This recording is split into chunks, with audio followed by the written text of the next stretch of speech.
momentum. Kasenjamola, Ewa.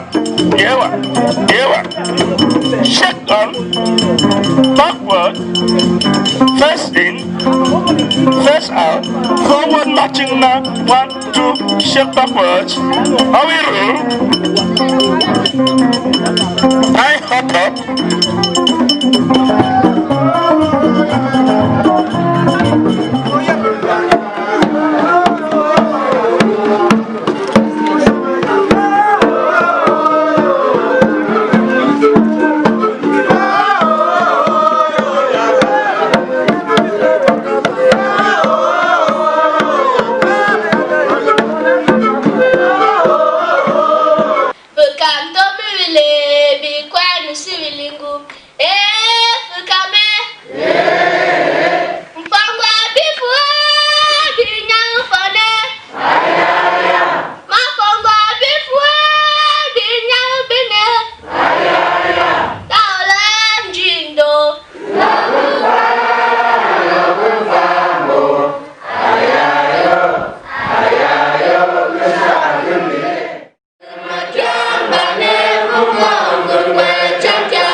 Bafoot people, and especially the royal dynasty, is overwhelmed with joy to receive, thank and congratulate the U.S. Ambassador to Cameroon, His Excellency Michael Stephen Hoser, who on behalf of the U.S. government has assisted us in the rehabilitation of the Achum.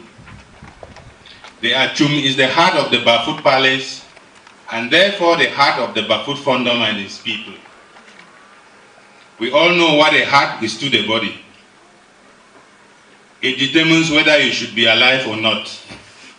And if you have a surgeon who can cure you of a heart disease, then that surgeon has restored your life and should therefore be close to you and dear to your heart.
The Ambassador of the United States of America, the Divisional Officer, Mayor of Bafoot, parliamentarian,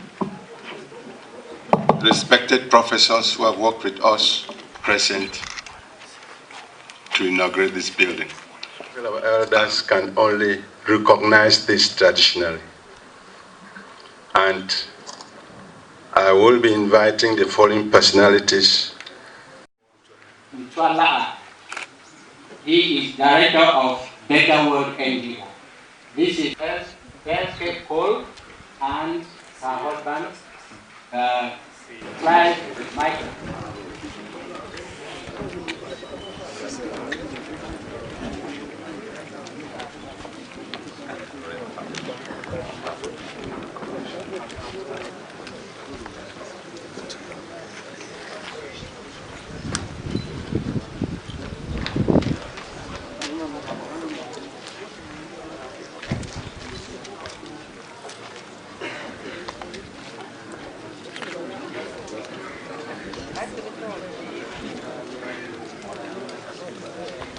And the decorations we are going to give you are meant for the people of the US, so that when you go back, tell them the Bafut people have a true friend in the name of the American people.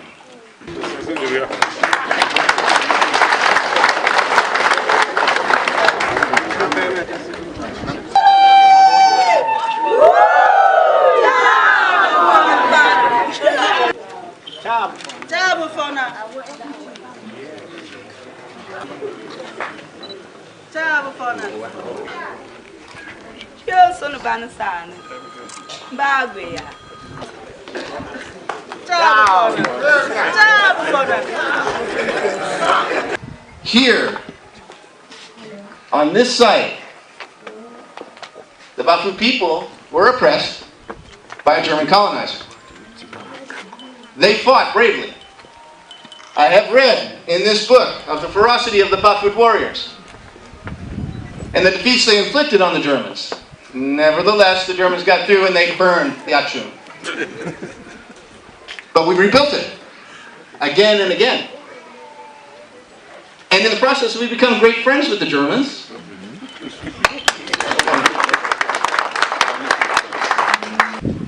And so I encourage you, please, continue to teach your children. Teach them to be Bafut. Teach them to carry the values of the Bafut people forward, to guard their culture as they go into the modern world and build a brighter future for all of us. Your Majesty, I want to congratulate you on the production of something. The Tradition and Customs of Bafut, authored by His Royal Majesty Abumi II, Fawn of Bafut. This is an oral tradition and oral history now put on paper that will be preserved for centuries. I honor you, sir. Thank you. Cut the ribbon once again on the heart of your people. Let us...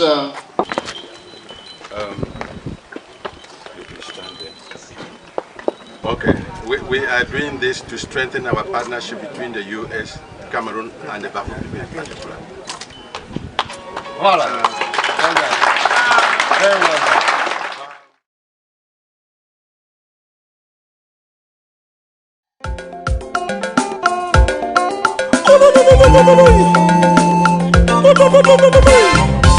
En volonté plaisir et beauté de James encore. Nous n'avons encore dit Bato eba subo roko yima se roko e se rono konye nyago se mokanda nye denye wo deni roko ke nyago nye denye Bato eba subo roko yima se roko se rono konye nyago se mokanda nye denye wo deni roko ke nyago nye denye Mamweni denye denye Deni sokane ni angone deni Oroko deni Deni sokane ni angone deni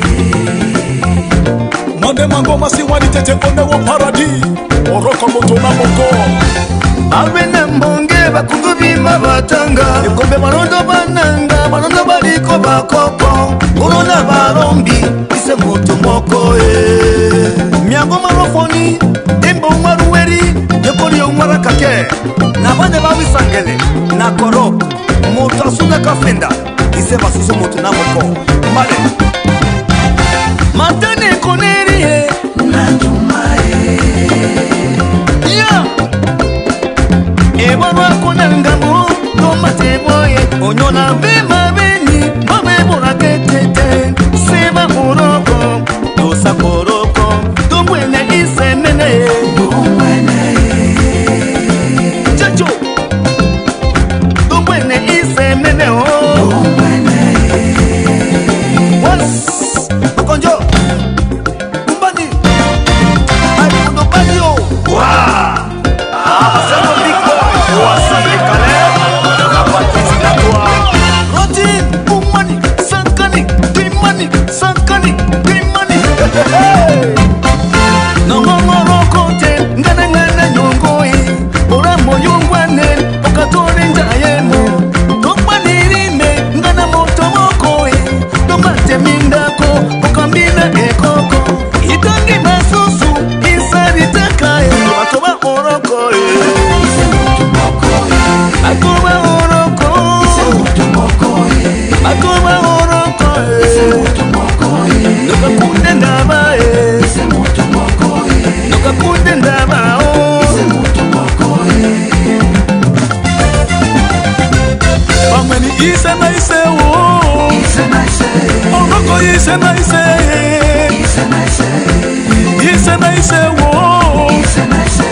Many is a nice, is a nice, is a nice, is a nice, is a nice, is a nice. Ah, se pasa su moto na boko, motaka su lependa. Let us learn to help each other. What is Uguya Mokere? Hakesere Wabuo. Uya Moneke Famoto Wasaru Wakaemae. Oroko, let us love each other. It's a nice, it's a nice, it's a nice, it's a nice.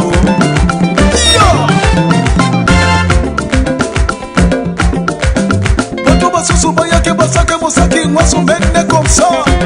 Comme ça, comme ça. Comme ça, comme ça, comme ça. That's right. Ima batoba susubaya ke basake mosaki mwasumene comme ça. Comme ça, comme ça. Ima comme ça. Comme ça, comme ça. Batoba susubaya ke basake mosaki mwasumene comme ça. Comme ça, comme ça. Comme ça. Comme ça, comme ça. That's right. Ima susubaya ke basake mosaki mwasumene comme ça. Comme ça, comme ça. Ima comme ça. Comme ça, comme ça. Mosaki mwasumene. Ya. Koba. Oroko pilas de oboso.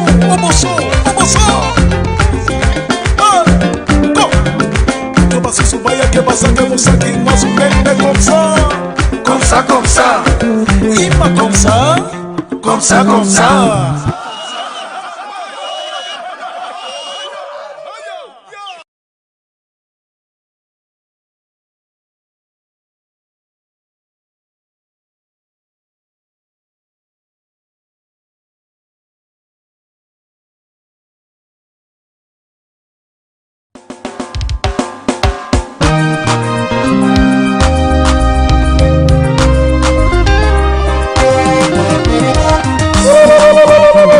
Waweli mana ware muko eboke kiaka eke baweli bakayo baweli basuiye basejo botekelaku babana bateni yombusa baweli bakayo baweli basuiye basejo botekelaku babana bateni yombusa Tata Edimo Andrew Michigan.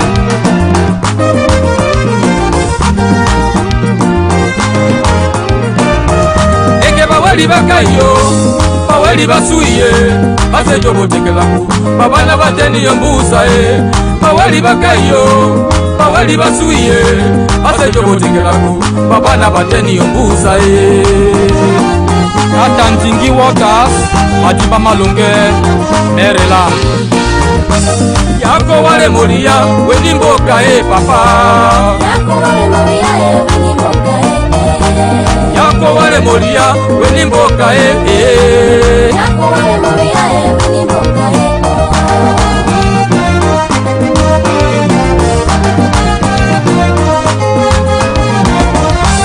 Yako wale moria, weni mboka papa. Yako wale moria, weni mboka Yako wale moria, weni mboka Yako wale moria, weni mboka Dr. Ebongoza, tata mboka esananga yo. Tatakanie, egodo tatakanie. Tatakani mamboka imasu tatakanie. Ima tatakanie, tatakani mamboka tatakanie mboka iasu tatakanie. Tatakanie, egodo tatakanie. Tatakani mamboka imasu tatakanie. Ima tatakanie, tatakani mamboka tatakanie mboka iasu tatakanie. Chief banambare etu apia banando sindelo salingi joda. Papasto elangwe esoe amakane tetetero seneke Fako tato base yako wale muria weni mboka. Yako wale muria weni mboka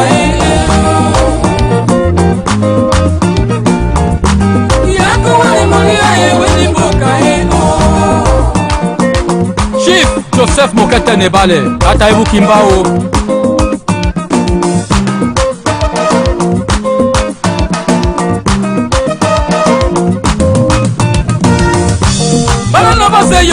obyali babu batimbaki yana baseyoyi wabarana babu batimbaki bana baseyoyi wabasangwe batimbaki eke bana baseyoyi wabanyangwe batimbaki ekondobe yambaye ima ekondobe yambao ekondobe yambaye nebene ekondobe yambaye ekondobe yambaye nebene ekondobe yambao tata opase Ebeneza eswe Minnesota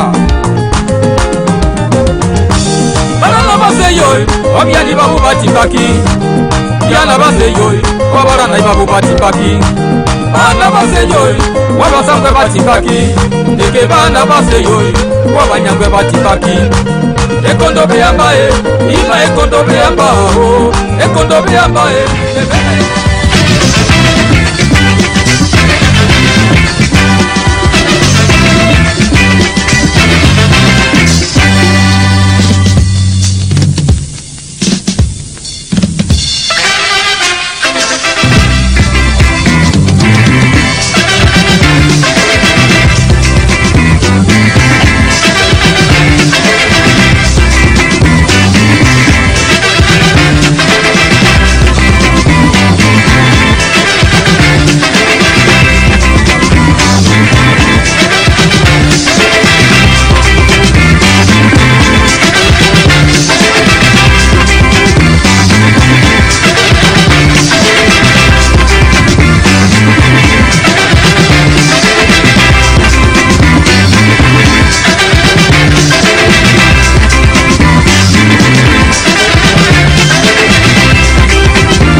Chinese are ruling the Chinese land.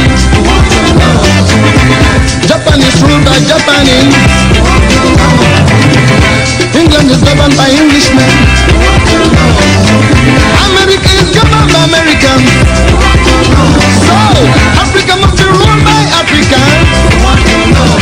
I wanna know the land.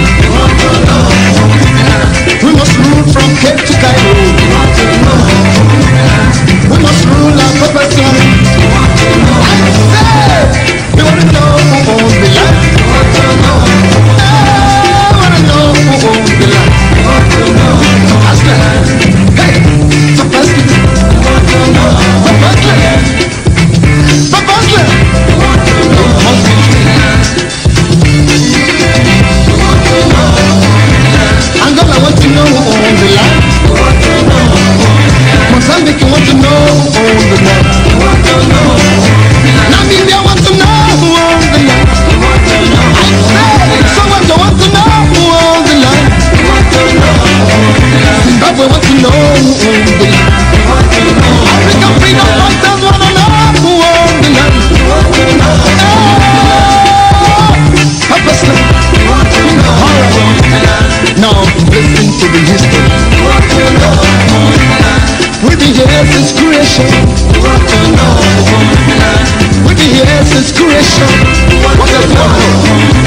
gbera.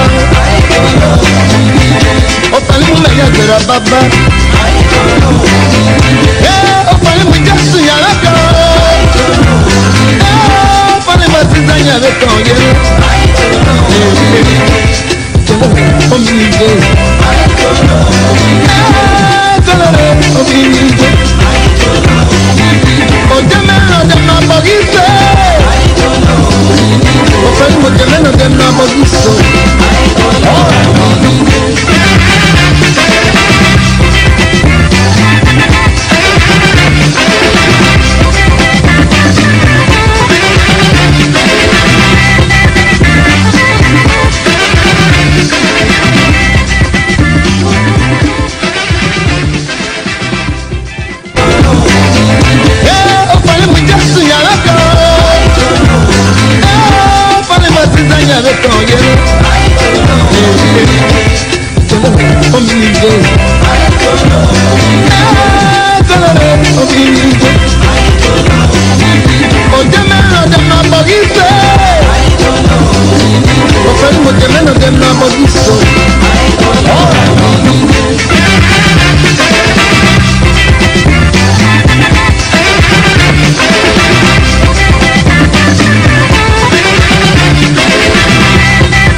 Good evening, ladies and gentlemen. The images that you find there is what is actually taking place in our territory in Amazonia, the work of French Cameroon walking into people's home and blowing off the doors, going in, shooting and killing people. That is what happened in Boya last week. As I come to you, I'm just receiving news that over 500 people have been arrested in Fako, precisely in Tico. I'm going to be bringing you details of what is going on there, but it's a pleasure to be with you again today. I'd like to say good evening to all of you joining from Ground Zero, from Ground One, and all of Sub-Saharan Africa. And of course, all of you in Europe, in the USA, in South America, everywhere you find yourself as an Amazonian and friends of Amazonia, I'd like to welcome you to this special ABC broadcast, very, very special ABC broadcast. As usual, I would love you, for those of you watching by way of Facebook, to please go on, let us quickly populate these social media platform. I'm talking about Facebook, YouTube, every social media platform that we are streaming on. So please go ahead, quickly hit your share button. I see the numbers are actually really jumping right now. We've got so much to discuss today, and Please, let's do so quickly.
All right, welcome back, ladies and gentlemen. Again, so much to talk about today, so much information to bring to you today. I'm going to be talking about bringing you some updates on the lockdown of MEZAM. I'll be bringing some updates on the lockdown of MEZAM. We will also be talking about discovered massive body dumps in a river in Bali, and that confession is actually being made by a mayor out there in Bali. And we'll also be talking about our position here at the interim government on schools resumption. We're going to be talking about that, and of course we will be talking about the information out there. I don't want to call it information. I don't consider that information. The propaganda out there about suing your interim government. We'll be talking about that, and of course many other things. I will be joined at the end of the probably second hour by Itumfoin. Bo Herbert will be joining me. He will be joining me at the end of the broadcast. So please, for me to come to you, I expect you to hit your share button and make it 700 people on the Facebook before I can come to you with the broadcast proper. So please quickly hit your share button. I can see the numbers are actually jumping right now. I'm going to be having also Fombat will be joining me from London to give us updates of what is happening in Fako, in Tico in particular. We are learning of some massive arrests in Tico today as I come to you. So please let us quickly get the platform saturated so that I can come to you with all of this information. So please, let's quickly do so. Again, at the end of the broadcast, I will be joined by Tumfoin Bo Herbert to give us some analysis on certain things that are going on the ground, on ground zero, ladies and gentlemen. So please let us quickly do that. Let us quickly do that. Okay? So please go ahead, hit your share button. Let me see who is joining us here. Let us see who is joining us here. All right.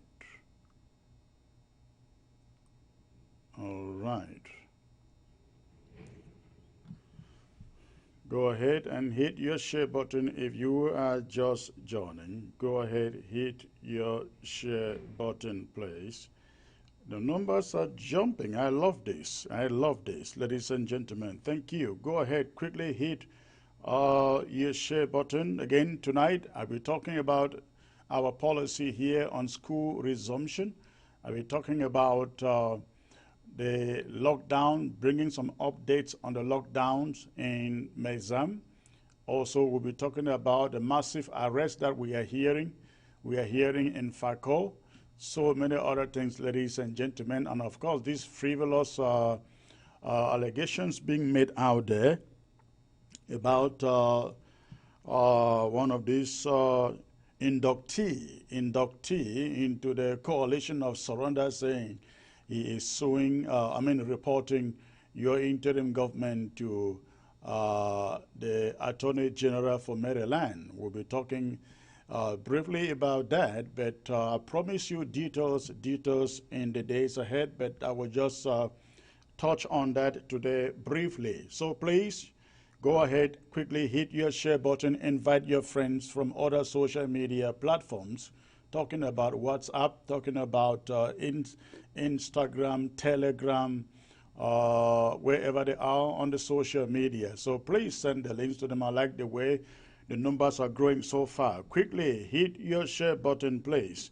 Let me see. I like to know your opinion. All of you out there who have joined the platform, I like to know what you are thinking about school resumption. Before I bring you the official position of the interim government, I like to know what you guys out there are feeling about it. What do you think about school resumption? Should school resume in Ambazonia, or they should remain shut down? Please put your comments on the screen. I will be able to read it from here.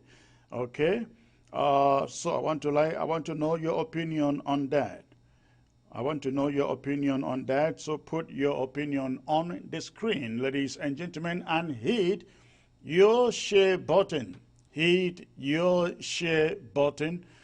700 people before I come to you. We have over 500 already. Again, I like the pace at which I see the numbers jumping, but we're not yet there. We are not yet there. I want to know what you are thinking about school resumption in Ambazonia. Do you want schools to resume? Do you want schools not to resume? If not, or if for, what are your reasons? I want to read them here. Okay, Otello General, no security, no schools. Wonderful. But Francis, when will ABC TV start giving us news on daily basis? All right, don't worry about that. We're working on that. Ruben saw school should resume. Julius Ng, the conditions are not conducive for schools. Okay. Wow, the thing is flying off my eyes. Mufu Baron, no justice, no peace, no school in war. All right. Melissa Anna.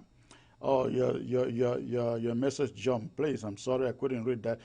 Tanya Galabe, I guess Galabe, no school until we reach Boya. Okay. I see also Les Kelet. Schools should resume at all costs. Mission schools and lay private schools should resume with an Anglo-Saxon curriculum. Wonderful idea. Jack Raymond said, no school. Our children are not safe. Ladies and gentlemen, hit your share button. 700 people, and I will come to you with this broadcast proper. Right now, I am just waiting for you to hit the numbers, and the numbers are actually growing really quick. Please continue hitting. Let those who have just joined hit your share button until we get 700 people before I come to you. But I see Al-Afu, military arresting boys in Tico, and they are parents who will take care of the kids. No school. Okay. Kolo Mois, Magumbe, no school until there is ceasefire. All right, Amber Ethics. So far, Secretary Chris, we are on a good move. Okay, I don't know what you mean, whether with or without school. Kemita Ashu, school resumption is tantamount to sending our children to the slaughterhouse. How can children go to schools with an occupying force at the door? That is from Kemita Ashu. D.V. White, no independence, no schools. Okay. Abasinjon, Adinding Jin. That's a little difficult name to pronounce. School with and no school in war. All right. George Musa, greetings from Switzerland, our lion man, no security. He says, no security for school to start. All right, less than 100 to go, ladies and gentlemen. I'm waiting for you. Hit that number. Hit your share button if you are just joining. Don Pilo, no school without ceasefire. Remember, the question is, I'm asking for your opinion. Should school resume or not resume in Amazonia? Archer Michael, if there is a buffer zone, then schools can resume. All right. Melissa Anna, Bamenda population asks Mr. Tasang to close down school. All right. Okay. So what do you mean by that, Melissa? Are you saying that Tasang should open schools? All right. Tony Brown, no school resumption. Maureen Indikum, I think she's replying to somebody there. Mike, no school during war. Eno Benjamin, no school resumption. We are at war. Talam Donatius, we cannot afford to build an illiterate Amazonia, so I guess you are saying school should go on. Is it Tatiri Manwe, pray for Bali Inyonga. All right. Fonking Prince, no school during war. Che Cho, school should resume. Amazonian Stefan, no schools with smoking guns. Okay. Our Eric Amma, please allow children go to school, sir. Okay, that is your opinion. GF Esokam, no schools in the face of flying bullets. We are less than about 70 to go, ladies and gentlemen. Hit your share button. We have an exciting broadcast today, and I'm waiting for you to give me the right figures for me to come to you with that. All right, Christian, not Benan Emba, most schools' compounds have become military bases. All right, so you mean there should be no school resumption? Christian Monju, yes, let children to school. They are getting dull by the day. They have been schooling these children. Need to be educated. A little confusing there, but I guess you are saying no school. School should resume. All right. Harmony Kingship is watching. He says, Anna Malomba, watching from France. Abdul Shanks, until we reach Boya. I guess you mean before schools start. I see also Kumela Maurice say, good day, Secretary Chris. How can there be schools with crossfire every day? Every day. Hit your share button, ladies and gentlemen. Talam Donatu says, Amazonia is not the only war zone in the world. Others are going to school. That is Talam Donatus there. I see also King Roko, no school during war. Bruno Atiabet, no school, sir. Tewa Free, no school resumption because of insecurities. Bless you, Ayuki. With bullets flying all over, how can our children study? Inji Joseph, please let schools resume. Other things are going on during war. Why not schools? All right. Somewhere, Eja, the closure of schools has been one of our powerful weapons in this revolution. So should stay close. But we can encourage community schools for young children using our curriculum. 30 people to go, ladies and gentlemen. Hit your share button. But I am quite glad hearing from what you guys are saying here about this school resumption thing. I think the overwhelming majority, as I can read from here indiscriminately, are saying no to school resumption. No to school resumption. Melissa, I think I read you before. Nelson Chuo, many schools are La Republique du Cameroon military camps. Okay, Amber Man Wonja, the pillar of the revolution, said, okay, Secretary Chris, all right, thank you. Mbakwa if we reopen, we are not sure because I missed that place, sorry about that. Harmony Kingship, I read you before. FABS, school resuming under whose supervision and which curriculum? Okay, wonderful. Noah Bong said no school. Oh, I missed that too. One, Phoebe Dennis Nabalog. I also missed that. I'm sorry about that. I was just scrolling really fast here. Okay, let me see. Shao Mao, only La Republique du Cameroon agents want school resumption so as our children to be killed. He says, Christian Kumbo, no to school. All right, sir. All right. Alfred Intani, school resumption is a farce. Okay. Mba Eric Tima, let there be a creation of buffer zones for schools to go on. Children need to go back to school, he says. All right, ladies and gentlemen, that was a great opinion from all of you who are watching ABC by way of Facebook. Thank you for tuning in. Thank you for tuning in to be part of this broadcast today, ladies and gentlemen. Again, as usual, I always consider it a privilege to come to you with updates about the struggle, the Amazonian struggle for independence. So many things have passed under the table in the past 1 week, and we thought to come here as usual to update you. So much going on ground zero, the lockdown in Bamenda, the invasion, the so-called cleaning of Bamenda. Unfortunately, they are cleaning themselves actually. And then we now have so many arrests coming up, taking place in Tico as I come to you. We are learning that over 500 people have been arrested, picked up indiscriminately in Tico as I was coming live to you today. So much to talk about.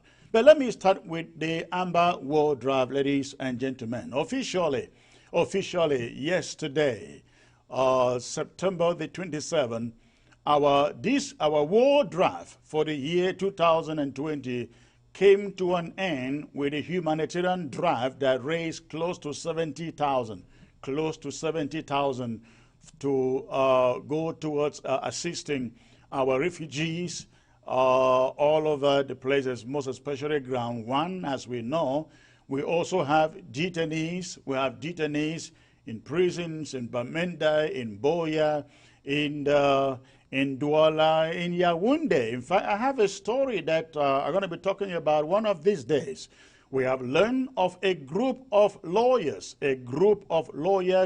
in the southern zone, taking advantage of these detainees, political detainees, and reaping their families of hundreds of thousands of francs CFA, and in some cases, over a million. In the millions. There's some unscrupulous lawyers out there trying to make a living out of detainees in Boya. I'm going to be bringing the details of this story in the coming days. I have their names, I have their customers, the names of the detainee customers, and exactly the amount of money that these lawyers, these so-called lawyers, are taking from prisoners, pretending they can get them free, they can bribe the attorney generals and so on to get them released, and they do nothing. And these guys, they continue to be sentenced, giving horrible sentences. I will be bringing out that list and naming them out so we can all shame them.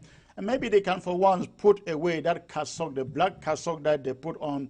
It's a shameful thing to be a lawyer and do what these guys, some of these lawyers are doing. We know of a group of lawyers in Boya who are serving our detainees pro bono. Pro bono, that means without asking them a franc or a dime. We know those ones, but there are also these others who are coercing the families of the detainees to give them hundreds of thousands of francs CFA, and in some cases up to, over the million, pretending they can get them set free. We're talking about that down the week. But again, the humanitarian project of yesterday, the draft of yesterday, will go to assist some of these detainees, but most especially the refugees in Ground 1 and other places, ladies and gentlemen. I've heard an audio out there talking about the need for us to forget about these refugees because of the position where they are, that is being under United Nations protection, that the United Nations is supposed to be taking care of them. Yeah, that is exactly what's supposed to be. That's exactly what the UN is supposed to be doing, ladies and gentlemen, but they are not doing so. They are not doing it. You watched last week as our refugees literally had to go on a rampage for the UN to promise giving them allowances for food. We are not going to leave all of them die in the hands of a careless UN. The UN is a toothless bulldog, and that explains why we have been crying and crying and crying during this struggle for the past 4 years, and the UN keeps on dragging its feet, ladies and gentlemen. So please forget about the UN. Let's take care of our own if we can. If we can, let's take care of our own. Let's support them. Let's stand with them. Let's say that they have food to eat. If it means sucking only Gary. And let me tell you this, ladies and gentlemen. Many of you don't know that I lived as a refugee. Myself, Chris, I know. I lived as a refugee in that same country, Nigeria, for 5 good years, 1993 to for 5 good years. 5 good years under United Nations protection, ladies and gentlemen. So when you see me here, know that there's a history behind the person seated here. 1992, after the elections in which the first multi-party presidential elections in that damn country, Cameroon. I wrote a book titled Criminal at the Presidency, and of course, you know how they behaved. They issued a warrant of arrest for me and confiscated the books. I had to escape with my life to Nigeria, got refugee status, lived there under UN protection for 5 years before moving to the USA. Now, I'm saying this so that we can understand what these refugees in Nigeria, they go through. I saw the system. I saw the way it works. The United Nations gives you a piece of paper to carry as a refugee, and they forget about you. They literally forget about you. So the responsibility to take care, to support these our brothers and sisters and parents living in refugee land in Nigeria rests upon all of us, upon every one of us who can afford a dime to spare for these refugees. So please, thank you very much for the draft of yesterday. Close to 70,000 was raised yesterday in the humanitarian draft. Now, in all, we have raised over, I think it's probably over $2.5 million.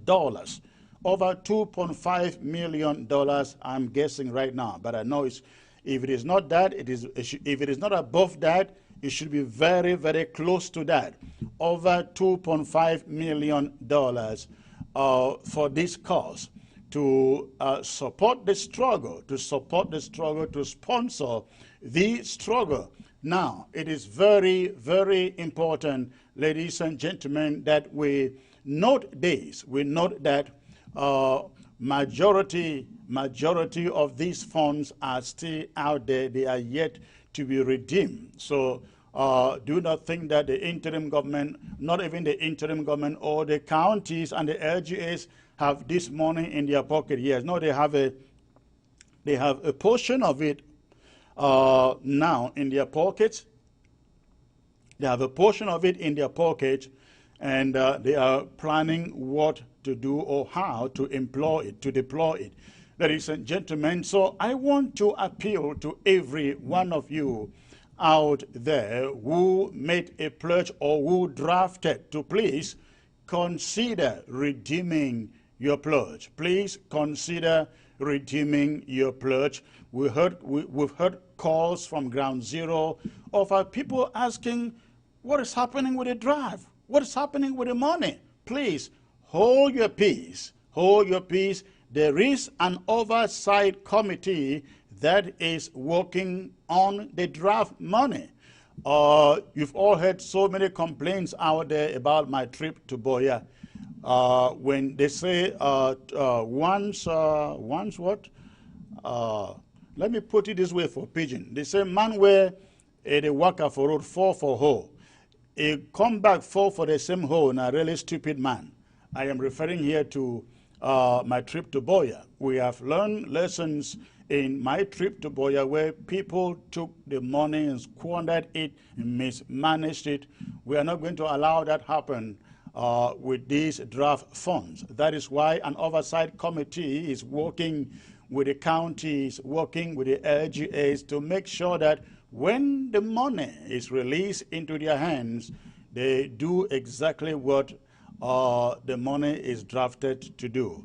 So please, I'm appealing to all of you. If you're out there, you pledge and you haven't paid, please, it is a moment for you to pay your draft. Pay your draft so that your county can take care of the security situation in your own neck of the wood. So please, I am appealing to you from every county. From every county. Remember, you are paying the funds to your county. You are not paying it to the interim government. So don't say that you don't know who to reach at the interim government. You should know who to reach at your county or LGA level to pay your draft. And I'm hoping that every county and every LGA out there is sending out payment information to your constituency, because nobody else will collect those funds except you.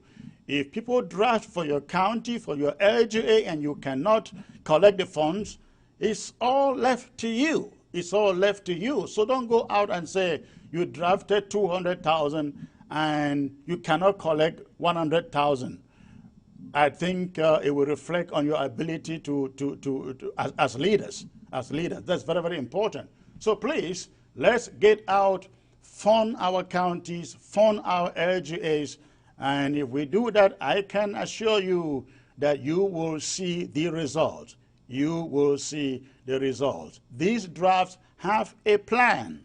The drafts have a plan for every LGA and, of course, every county. And so once the money is released into their hands, I believe you will begin to see results out there. Okay. Let me take you to, ladies and gentlemen, to London, where I have Fombad, who is waiting online to tell us what went on in the Fako today, precisely in Tico, where we are learning of a massive arrest over there, As I was about coming live, I received information from Fako that the French Cameroon army went around in Tico today, picking up, arresting over 500 Ambazonians indiscriminately. We do not know what they are asking for, what they are looking for, but of course, we can easily imagine what they are trying to do. This invasion of Ambazonia is not only in the Tico, as we see recently. I can tell you in Libialem, as I speak, in Libialem, almost every village, every small village in Libialem is occupied. I mean village, not towns. In Libialem, they are occupied. And we are seeing this duplicated everywhere. We are seeing this duplicated everywhere in Ambazonia. What we have learned is La Republic of Cameroon doesn't want to see a single celebration of October 1st in Ambazonia. They don't want to see it. They don't want the international community to see Ambazonia celebrating 1st of October. So that is what they are doing with all this invasion and occupation and arrest.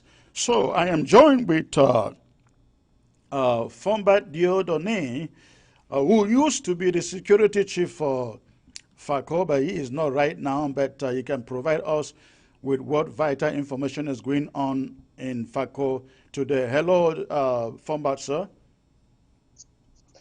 Hello, Secretary Chris. Good evening, sir. Good to hear your voice. Yeah, good to hear you, Secretary Chris. Thanks for the call. All right, thank you. Now, tell me about what is happening in Fako and precisely Tico. We are learning of a massive arrest of over 500 Ambazonians in Tico. Is all this arrest taking place in Tico or other parts of Fako? it has been the case in Fako. Last 3 weeks, the same situation was happening in Victoria. Over 800 to 1,000 people were arrested in Victoria. 800 to 1,000 people. Yeah, and even last week over the lockdown. Jesus Christ. Hello? Yes, I can hear you. 515. Yeah, last week over the lockdown, you know, there were serious arrests in Munya. A lot of people were picked up in Munya as well after the four boys and the lady were shot to death. So this last night, the general for the restoration forces in Tico reached out to me, sent me a text message, and he said I should pray for them that the military has invaded the whole of Tico. Around what time yesterday? Around midnight, 1 a.m. I think I saw his text and I told him that he should be very careful. They have to retreat and make sure that they stay safe. So I woke up this morning just to find out and realized that over 500, I think when they came last night, they had already laid their ambush everywhere in Likumba. There's a quarter in Tico known as Likumba. Yes. So when they came, they dropped their terrorist military from French Cameroon everywhere in Likumba. And then they parked their trucks in the Catholic Church in Likumba. That is where their trucks are parked. So we are still trying to find out if the Catholic Church, that pastor or the priest or who's archbishop there has any links with these La Republique terrorist people. So, so there are suspicions that the Catholic Church was involved in this? I think so, because that is where their trucks were parked before the Kali started. Very early. But you understand that you understand that these guys can park anywhere, right? Nobody supervises them; they can park anywhere. Yeah. No. I do understand. But some things you don't need to take some of these things. Just draw out of assumption. It is possible that they can park everywhere, but we need to know actually if where they are parked or just because they need to park, or there is some conspiracy between the Catholic and them. Now, the people that were killed last week during the lockdown, tell us precisely where that took place. Was it in Lisoka, Boya, or Muya? That was in Lisoka. In Lisoka. And how many people were killed there? The pictures, ladies and gentlemen, are the pictures from that incident last week. Those are the pictures you have on your screen right now. How many people were killed? Were there 5 or 6? We have 5 boys and one woman. They were all shot. I think from the previous information that we had, that the lady fell out of shock and died, but that was a lie. I think she was shot to the head. Because from the video that I've received, is showing a gun wound to her head, which means she was shot in the head by the military. She was shot in the head by the military. So she didn't die out of shock. No, she didn't die out of shock. She was shot by the military. Ladies and gentlemen, the images you have on your screen right now is what was happening in Bamenda, the same time Alandis took place in Gomgam, the same time that our people were shot and killed in Boya by the same military. This is what is happening in our territory. These are our people, our brothers lying shot to death, piled there like a log of wood. And Fombat, tell me, were any of our fighters picked up in this arrest of today? No, don't think so. There is no La Republique. They don't know where to find our fighters. Whatever they do now, they're just trying to intimidate And what they do, their strategy that I use now is just go out there, arrest everyone. Maybe possibly you can be lucky. What do you think? Get one or two, you can be lucky to raise your money. Yes, go on, please. Hello? Yes, I can hear you. Yeah, Go so on. if they arrest and they cannot find anything, the thing is they will start asking the people pay 10,000, 20,000, 30,000 francs to bail yourself. So that is how they have to do mass arrest so that they can exploit the people financially. Yeah, they can extort Apart from them. that, there is nothing because the economy, they are not paying. Some of these soldiers have not been paid for the past 4, 5, 6 months. So the Atangaji and the Cameroon government, they have given them the authority to arrest. When they go out, arrest, and whatever you take from the population belongs to you. That's why they can loot homes, they can steal, they can rape, and nobody is being held accountable for. So tell me, why do you think they are targeting Tico at this time? I think they are targeting Tico because the lockdown, they saw what happened, and that is why they used to believe that things are normal. Yeah, so they are seeing a firepower that is being generated, that is coming up every day. You know, the same thing that is happening to other areas. Just today, we have also learned that they have killed civilians in Mato, in Kumba. You know, the military is moving now everywhere, and what they're trying to do now is to create an environment of insecurity so that our people will not celebrate the 1st of October. Right, I understand that is their target. As I was saying before you came on, every single village in the BLM is occupied. I mean, literally every single village. They have entered the villages, and they are hoping that they stop the Red Dragons from conducting October 1st commemorations in the BLM, and I think it is the same thing almost everywhere in Amazonia. They are everywhere in their numbers, but I think our guys are smarter than them. I know they will do what they have to do. Of course. They cannot stop us from celebrating this day. If they care, let them empty the whole of France, they empty the whole of Gabon and bring into Amazonia. Our boys will do what they will do, and they will be shocked to see the celebrations, how they will go. All right. Thank you, Fombat. Thank you for joining me. Have a great day, sir. Thank you. Secretary Chris, before you go, please make sure you tell our people of these enablers. There is a list out there for the so-called regional elections. Okay. There is a list out there for the regional elections, and those people, some of those names, they are people of Fako. The thing I sent out a warning 2 days ago, and the next step that we will take, those individuals, they will not like it. All right, thank you. I will have time to talk about that, probably not today, but we will get back to that. Thank you. Thank you very much. Bye-bye. All right. Okay, ladies and gentlemen, that was Fombat Dieudonné, who was former security chief for Fako, briefly giving us updates on what is going on in Fako precisely.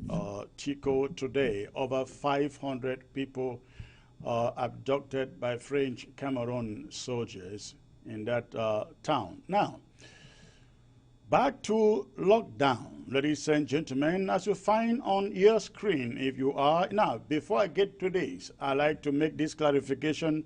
There is no lockdown declared anywhere other than the lockdown that was declared for MEZAM. Other than that, there is no lockdown coming up this week, not even in MEZAM, not even in Bamenda. As you find on your screen, MEZAM lockdown has been suspended. going forward, which means you observe the regular Monday ghost towns, and then Tuesday through Sunday you go about your business. Movement is allowed this time for everybody. So beginning tomorrow, ladies and gentlemen, you can go about your business. You can go about your business. Vehicles are allowed to move. Vehicles are allowed to move. Both private vehicles, official vehicles, and business vehicles, they are all allowed to move.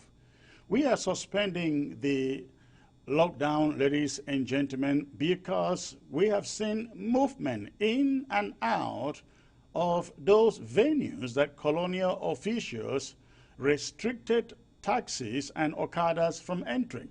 And so we are going to suspend the lockdown unless they begin to enforce those restrictions. Then we would have to come back to it. But for now, for as long as the Okada riders and taxi drivers are not harassed or banned from entering those locations, everything goes back to normal. So please, tomorrow, Tuesday through Sunday, you go about your business, you go about your jobs, and everything will be fine. And keep listening to us. If need be, again, the lockdown will be reactivated until we are very, very sure and certain that nobody is being intimidated, nobody is being harassed from entering certain communities in MEZAM. All right, I hope Bamenda gets this. Now, for the rest of Ambazonia, again, we have not. The interim government has not announced any lockdown. I say this because we're getting confusing information from ground zero. Some are asking whether there is a declared lockdown in the days ahead. No, there is none that I know, none that we have discussed. So please, there is no lockdown in the northern zone and in the southern zone for all of this week. All right, now to the school subject, ladies and gentlemen, to the school subject. Now, before I get to the school subject, let me also talk about these Bamenda so-called city buses. So-called city buses. You find those buses on your screen, ladies and gentlemen. You find them on your screen. Now, we'd like you to know it is our policy here at the interim government.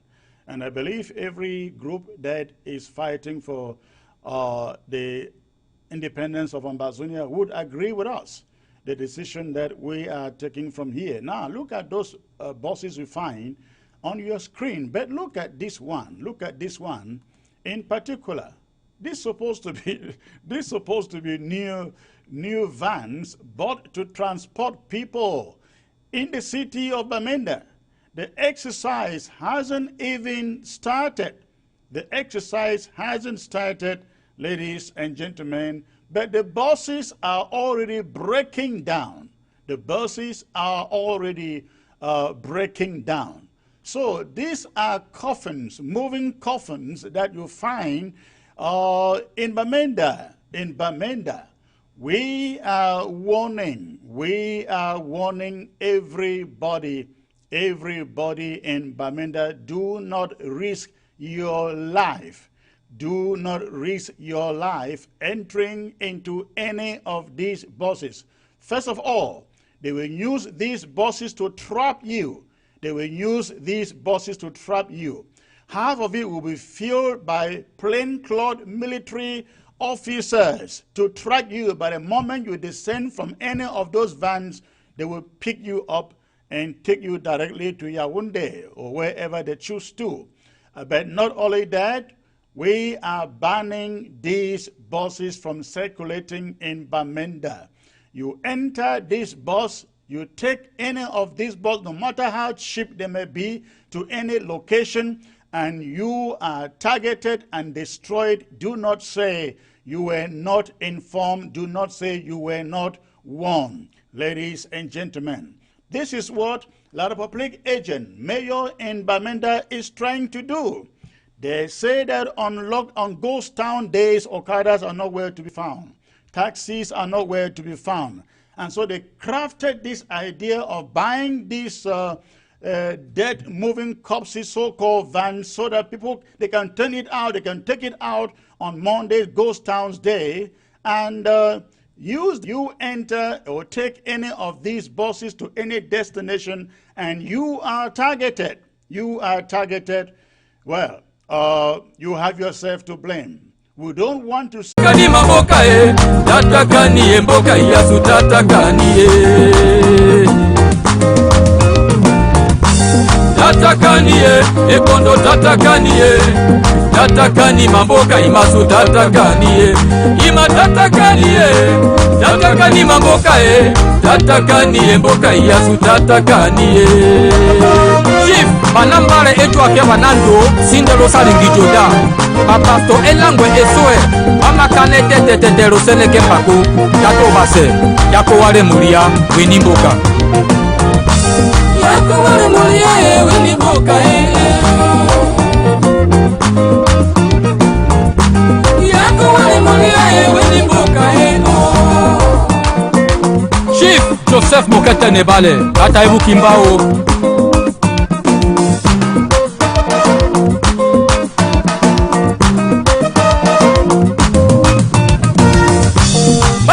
Yoy, wabiani babu batipaki.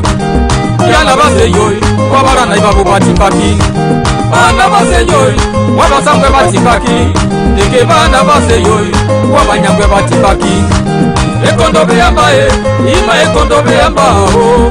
Ekondo beyambae, nebele ekondo beyambae. Ekondo beyambae, nebele ekondo beyambao. Tata obase Ebeneza eswe, Minnesota. Banana base yoy, wabiani babu batipaki. Yana base yoy, wabarana babu batipaki. Bana base yoy, wabasangwe batipaki. Eke bana base yoy, wabanyangwe batipaki. Ekondo beyambae, ima ekondo beyambao. Ekondo beyambae, nebele ekondo beyambae. Ekondo beyambae, nebele ekondo beyambao. Mama Mary Obase, USA, Minnesota. Mboka isananga yo Ayop Nyanga International Johnson Kina Nenu nebegere Nenu nebegere Nenu nebegere Nenu nebegere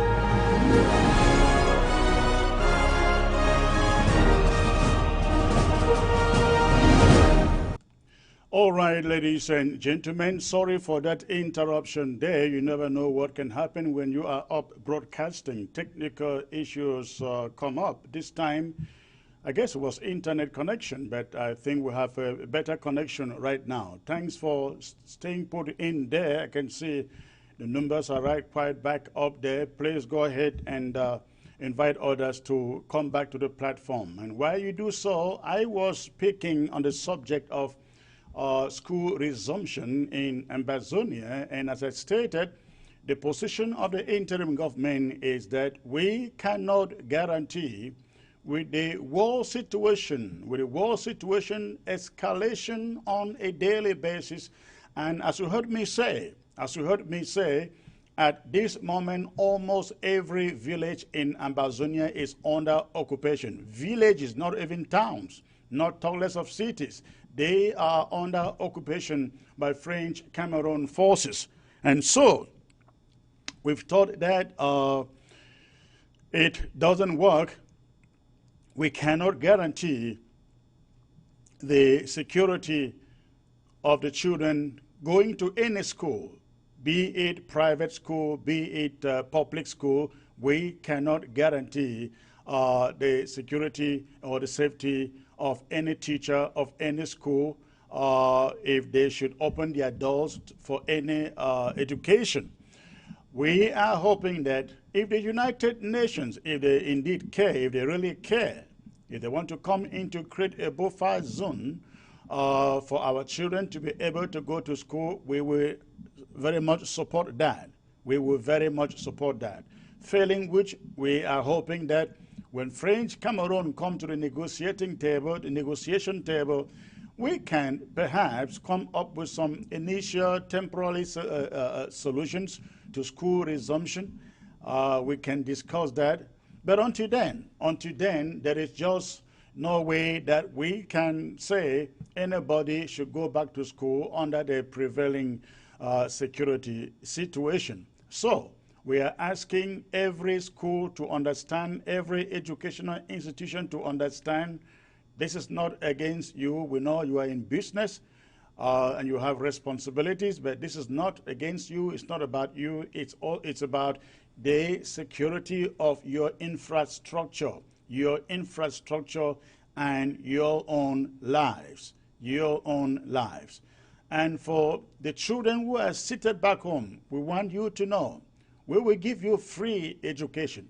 We will give you free education. When I say we, I mean a free and independent Ambazonia. That is what lies ahead. So please, I hope that this makes sense to you. I will now bring in Ntumfon Bo Herbert, who is joining me. We're going to talk about this and other issues in the struggle. Ntumfon Bo Herbert, please, it's a pleasure to have you back, sir. Thank you very much. My pleasure to be here, Chris. All right. Thank you. You have heard me talk about school resumption, and of course, you are very much aware our position here on what route the school resumption should take. And I think from the ARC and from the interim government, the position is the same. It is not safe. It is not secure for our children to get into any of these buildings called schools, some of which are now being occupied by French Cameroon soldiers. They use them as camps. Again, as I speak, in my own home town, in my own county, every village in the BLM is under occupation. So, Ntumfon Bo Herbert, if you can, please, we have talked about this. If you can, take a moment to explain to our people why it is not the time yet for them to think of going back to school. No, thank you very much. This is a very important topic, and it is one on which the people of Ambazonia face a lot of emotional brain, blackmail. And it's important to call it blackmail because what is going on now has nothing to do with education.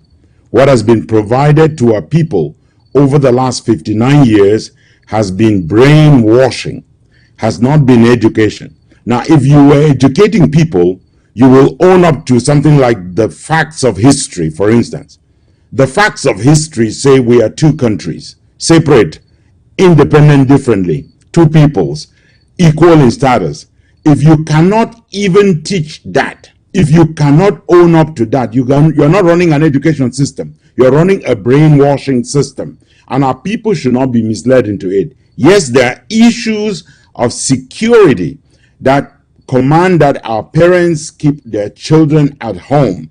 But there are also these overarching issues of brainwashing that are there. There are also issues around people will tell you that the children are missing out. Now, the repair to education, to missed education, which is provided through additional opportunities, including in older age, for children to catch up. That catch up is possible with education, but it is not possible to catch up on children who are killed right now by La République du Cameroun. It is not possible to repair in that same brain the trauma that is being caused by La République du Cameroun going around and slaughtering our people. There is no repair to a brain that has been damaged by an education system or so-called education system that teaches our children to submit to second-class citizenship. There is no repair to a system that tells them that they are not as human as the Francophones that get spared when they go out on the 22nd of September and no one is slaughtered and our people are getting slaughtered on a repeated basis. And so this pretext of trying to pull up education and put in our face and try and play this emotional blackmail thing does not work and will not work. Well, thank you. I think there are other dynamics that further complicate the whole picture of school resumption. Parents should be asking themselves, just imagine if you allow some to go to school, then the question becomes, what do you do to the hundreds of thousands in refugee camps? What do you do to the hundreds of thousands who are in the bushes, who cannot get back home because they have no homes? They have nothing that they can use for a return to school. So these are other dynamics that I think also argue for the status quo. Don't you think so? Yes, absolutely. You know, people are internally displaced. There are people in refugee camps in La République du Cameroon, and then in Nigeria, of course.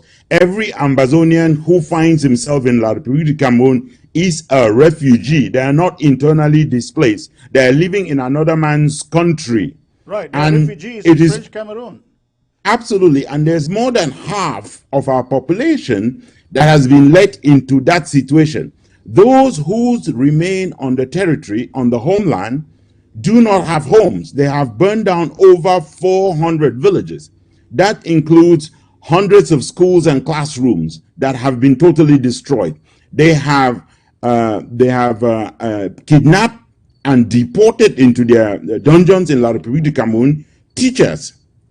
They continue to hold the gun to the head of our students. So it is not an environment in which people will learn. There is no learning that can happen under those circumstances. Just to recall to them, in the case of Sierra Leone, during the war from 1991 to 2002, only 25% of the population of Sierra Leone was displaced by the war.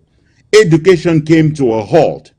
And if this can reassure the people of Ambazonia, you can look it up online, but you will find that when it was time to catch up with education, with missed education, which lasted over a 10-year period, for children in primary school, the catch-up period was between 0.3 months to 0.3 in years to one half of a year.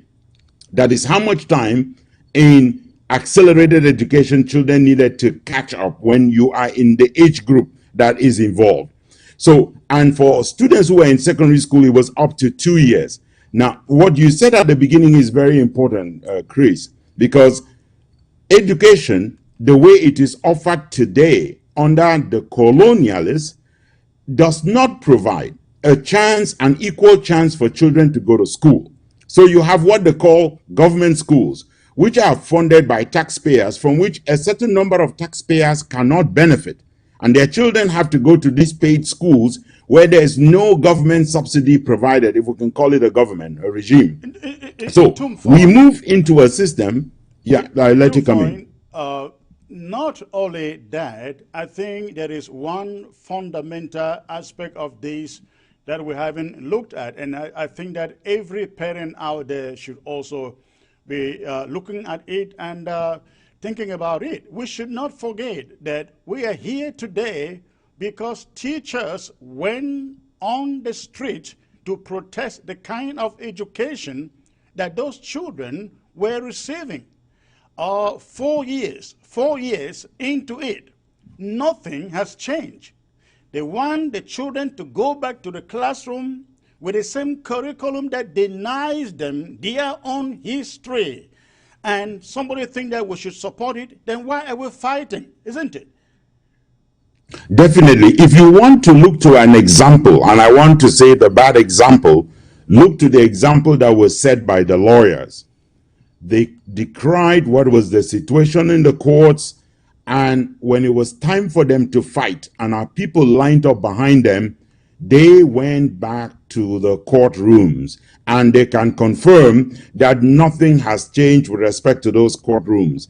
It is important also to remember that it is La République du Cameroun that beat up students in campuses across Ambazonia, that chased them up, that abducted them, that raped students, that got them, humiliated.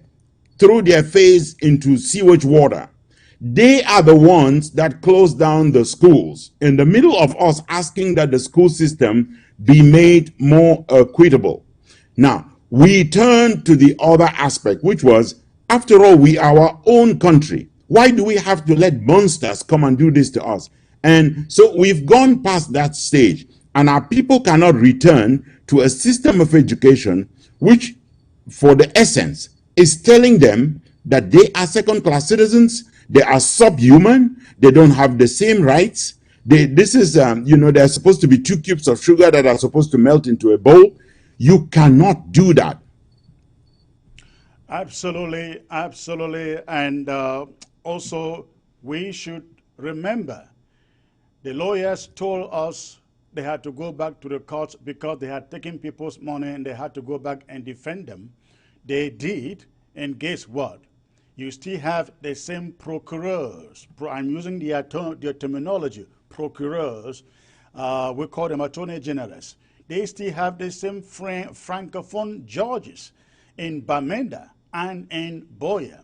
Nothing has since changed since these lawyers thought they could fight from within. Nothing has changed. If this conflict was over today, the status quo will just be maintained in those courts. I think this should be a lesson. This should be a lesson to every parent and every Ambazonian on the ground there. I think it takes us fighting, absolutely fighting, to make sure that the things that we want come to pass.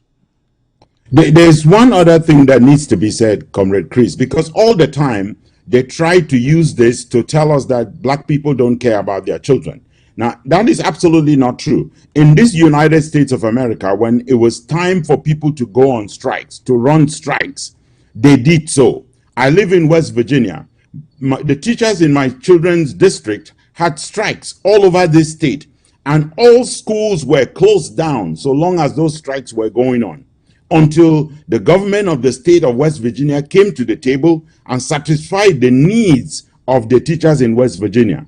Prior to that, blacks in this country had strikes to make sure that the education system reflected what they wanted, that it reflected, amongst others, the fact that black people were equal and deserved the same treatment in education. We saw those strikes in South Africa. We cannot have today the United States Congress, for instance, under the resolution that was tabled by Senate, say to us that they support peaceful, non-violent action, yet at the same time try and tell the people of Ambazonia that they should lift the boycott on schools. It is absolutely hypocritical. If they care for our children, they will start off by caring where they live. They will start off by caring whether the environment is secure. And in this country, for instance, with every environment not secure, only from COVID-19, which is not even addressed in Cameroon, there is no school. There is attendance is online. Now, let them not treat our people like monkeys. Let them not treat them like animals. Our children deserve to stay where it is safe, whether it is from the bullets, or it is from COVID-19, or it is from indoctrination and the poisoning of their brain to believe that they do not belong. And when they get an education in that system, we all know it ends up by providing them nothing. It does not provide them even with an employment. And if they employ themselves as Bayam Selam or as Okada riders, they then get killed. They then get picked on. They then get soldiers of La République du Cameroun come to them and take illegal taxes by way of bribe. This is not a system we want in place, and we have every right to fight until we get our country back and we do for our people what is dignifying for them. Now, I'm sure you have heard of the suggestions out there about the idea of community education. What are your thoughts about that? Community education is a trick to bring La République du Cameroun to the normalcy that they so crave, that they are so desperate to reach. Suggested by Ambazonians. You be very careful by what is being suggested by Ambazonians. The Ambazonian struggle is infiltrated, is heavily infiltrated by people who are pushing for normalcy. You can see them stand on wheelbarrows in the middle of the market in Babisi and suggest to the people that all of a sudden Babisi is going to become the center of industrialization in Ambazo, on the basis of promises made by the same who said they would tar the ring road in 1985 it was, or people who said they will build the deep sea port of Victoria in 1980 something, people who said they would proceed with decentralization 25 years ago. These are not things anybody in Ambazonia should believe in. Absolutely not. Well, talking about infiltration, I don't know whether Mr. Christmas EBINI is still a member of Morris. I know he used to claim membership of Morris.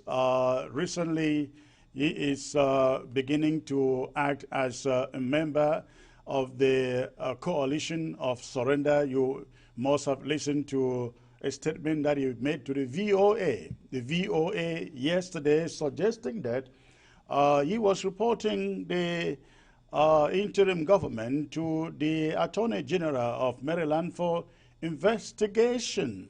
I don't know, is Mr. EBINI still a member of Morris? Mr. Morris is freeholding, and you know he was a member. I know he's been kicked out of some Morris fora because he is an obnoxious person. I think he's shown some character traits that are, frankly, in my opinion, disgraceful. And what he's doing today is not new, and I can explain a little bit if that's the subject. But you know, frankly, I would much rather go past. Okay. Well, but if you want me to explain, I can establish why what he is doing today is consistent with what EBINI has always done.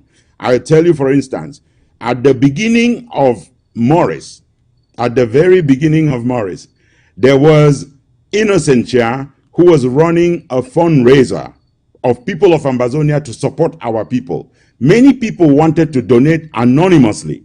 When Christmas EBINI joined that fundraising opportunity, all what he wanted to know first from Innocentia was to find out what are the names of those people who are anonymous. Now, who wants to know people who want to remain anonymous unless you have an objective as to what you want to do? Now, there has been a trail of information suggesting that Christmas EBINI has received funding prior to the start of this revolution from the embassy of La République du Cameroon. It was raised even when he was in Morris. It was never once refuted by him. Now, in Morris, he always believed that we were being too hard and that we should accommodate federalists. Because, frankly, Christmas EBINI is a federalist.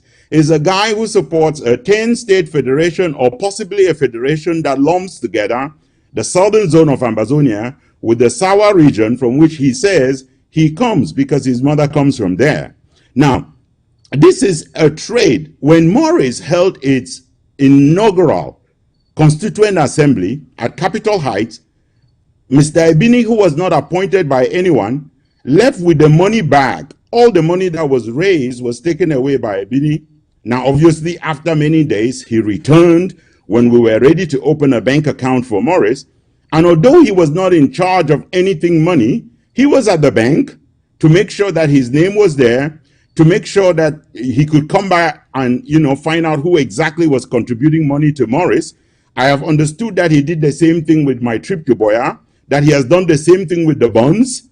And this is someone who is interested. You make a good point there with the bonds and with attempt to exactly be on the middle of what was happening with funds raised for Mori. It seems this has been a penchant in his life. This is his playbook. He wants to know who is holding the money back because obviously La République du Cameroun likes to know who is contributing to this struggle so they can track them down.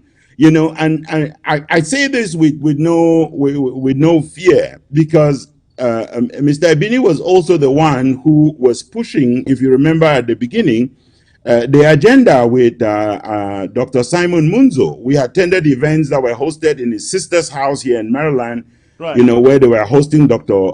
Simon Munzo to tell us that there was never a talk of separating the two Cameroons, that it was always a one and indivisible system. I remember leaving that place at night, and I remember my friend Larry Eyongecho storming out of the place because he could not believe his own ears.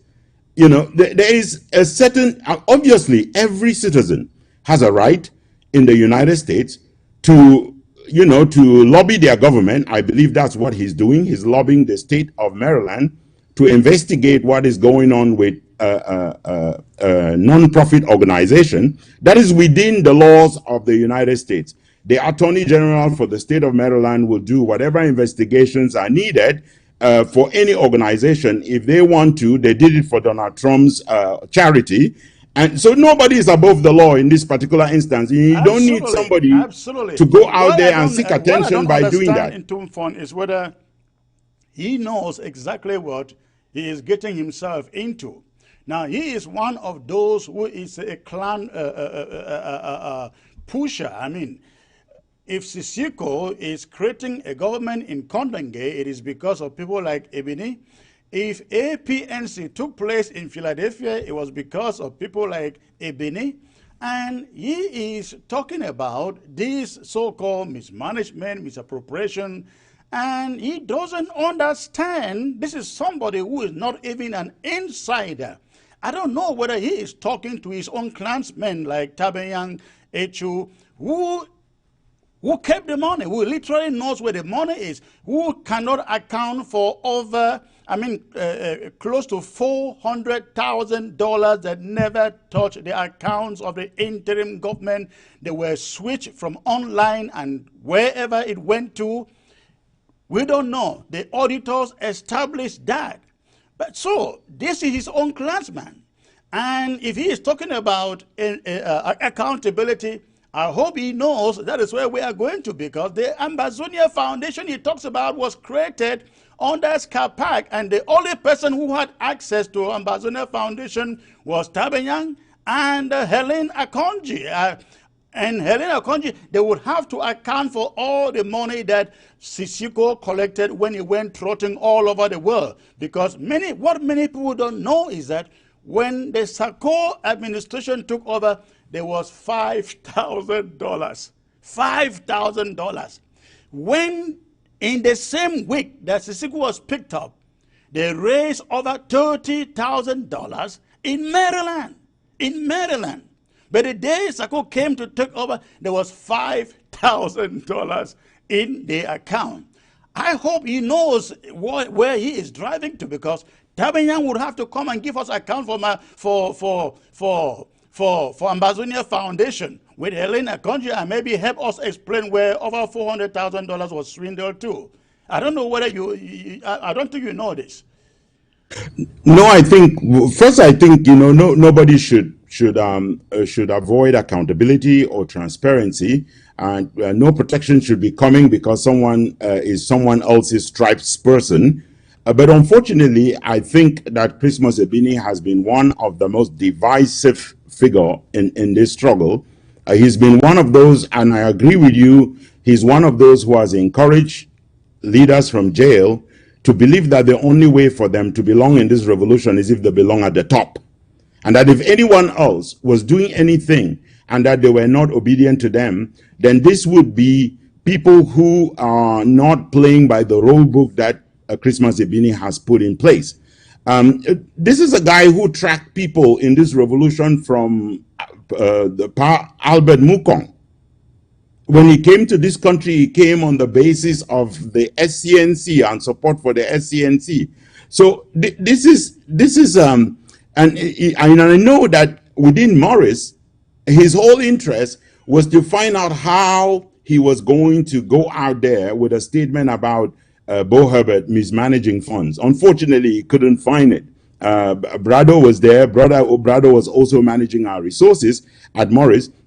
So it has nothing to do with the struggle. If Mr. EBINI reflected one moment what this struggle represents for the people of Ambazonia, he would think 3 times about the move he was making. Not because transparency is not good, but because the state of Maryland initiates these investigations on their own. They will.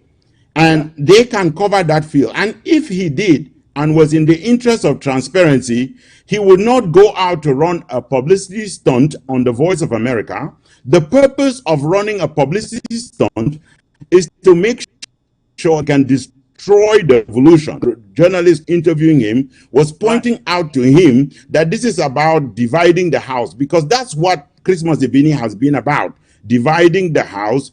Let there be a government from jail and let there be a government from outside. And in the process, what they do is that they consolidate the leadership in jail as prisoners, as very valuable prisoners for La République du Cameroon. Because if La République du Cameroon believe that they can divide the revolution by having two governments, one of them in jail, then they have no interest to free those in jail, because they have no interest to see the revolution consolidate itself and become more powerful and speak with one voice. That is the role, unfortunately, that I think Christmas EBINI is playing and has been playing for a long time. I hope that he is in his right senses. I have always known him to be somebody who grandstands. He always thinks that he should be the kingmaker.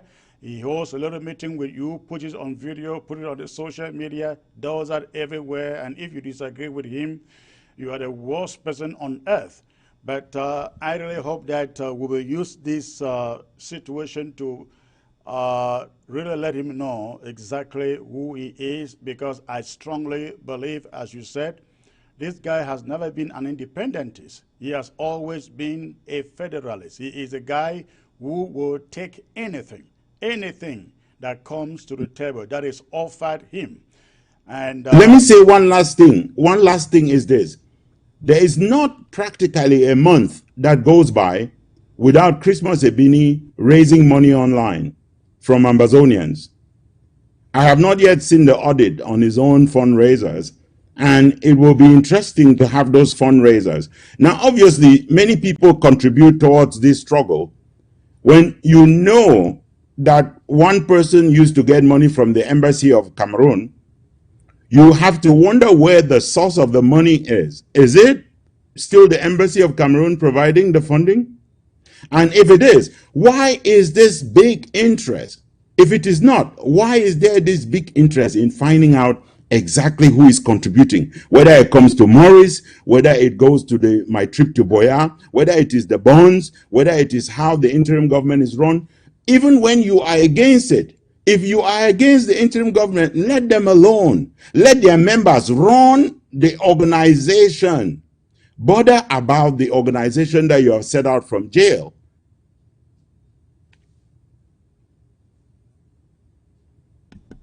so what did he say he was doing with money from the La Republic embassy? Well, I just know that it was raised when he was at Morris. This was being raised at a time when people had serious doubts about, his loyalty to separation.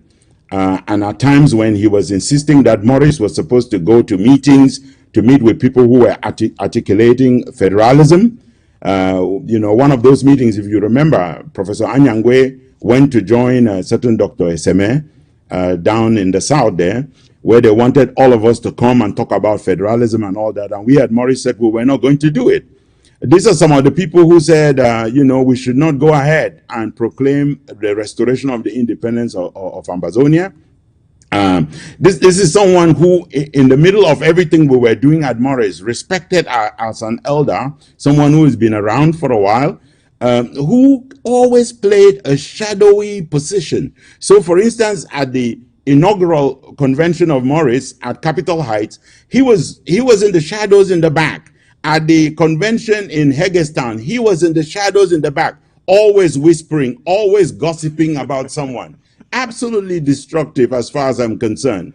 And then he likes to show up and play high priest. You will see pictures of him laying his hands on people's heads. And when you know that he's connected to the... Nobody should be the kingmaker if there has to be reconciliation between this interim government and Kondenge faction, it should pass through EBINI, it should be by EBINI. I have observed that. Ask a comrade commenter, he will tell you I get the same thing. He doesn't only do it, he will show up and put his hands over your head, you know, to kind of give you his unction, his blessings as the high priest of voodoo or whatever it is. I saw him put his hands over your head, blessing you. Always. That's his number. And that he's doing that while you're doing the work. He never does any work. Well, you have to know that he is the, as we say, he is the priest. He's the one to anoint anything that works. Well, hallelujah. All right. Please, let's move to another subject here in Tumfoin. There have been this discovery in Bali, where we are learning today that a lot of political Cameroon soldiers have been picking up people in different parts of Bamenda, putting them in their truck, carrying them towards Bali, killing them, shooting them point blank, dropping their corpses in a river. I think they said the river separates Bamenda from Bali. Now, you look at the picture on the screen. This is actually, you can actually see some of the corpses right there in that river. Those are human beings. Those are Ambazonians. Tumfoin, lying in there. In your opinion, what can be done? What can be done? We don't have the United Nations listening to us. We don't have anybody listening to us. The human rights groups, the Human Rights Watch and Amnesties of the world, it doesn't appear like they have any leverage to do anything when it comes to this. Look at this. We had in Galbu, we had Bali before, we had Pinyin. Then look at what is happening here. What can we do as a team? First, let me say something. You know, all of our respects to Ambazonians who are killed in this fashion. I like to recall that it was on your program here that I pointed out when they were seizing machetes, when they were banning machetes, I told people that the next phase, this is what happened in Rwanda. And then the next phase is you see corpses floating down from rivers. In Rwanda, they said they were sending back the Tutsis to Ethiopia, where they came from. They were floating them down the Nile all the way back to Ethiopia. This is what we have seen in Ambazonia ever since they went out with that ban on machetes. We saw it in Malende on that dam that leads into the Yoke River. We saw it in the rivers between Kom and Babanki. We have seen it now on this Naka River in Bali. They are also on the other tributary of this river that separates MEZAM from Momo. There are also corpses that are being spotted there. We are seeing bodies, you know, people slain and abandoned all across Ambazonia. And this is happening, as you say, with Human Rights Watch, Amnesty International, all the others appearing to have absolutely zero influence. The world comes to a halt when it comes to the dignity of our people. And I'm not just speaking to the people of Southern Cameroon. I am drawing the attention of the people of Southern Cameroon to recognize the extent to which, even in a democracy like the United States, we are still screaming about Black Lives Matter. So they have no regard for our people. And the only way we are going to win dignity and freedom for our people is that we stand up and fight. We have to forget that these organizations will help us. We are on our own. We will continue to bring cases before international institutions, and there will be a case announced shortly by the people of Ambazonia against La République du Cameroun. But in that process, the people of Ambazonia must stand up. The people of Ambazonia must remember that these people will not respect their lives. The French have full protection hiding behind a veto power at the United Nations. The French president, let me recall, when he was when he was called up by Calibro, he said he was totally implicated in what was going on. He went on and said that he was going to try and arrange the situation within the context of an indivisible Cameroon.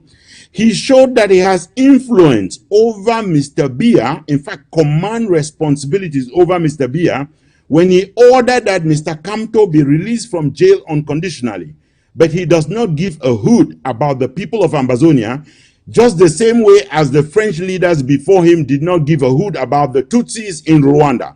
Just the same way as the Secretary General of the United Nations, Kofi Annan at the time, now Antonio Guterres, do not give a hoot about the people of Ambazonia. We have to fight on. Nobody should intimidate to schools going on or not going on, whether it comes to people being said that sanctions will be slammed against us or people will end up in jail. This is the time for the people of Ambazonia to keep standing up and confronting this evil until we do away with it. That is the only way our people are going to be safe.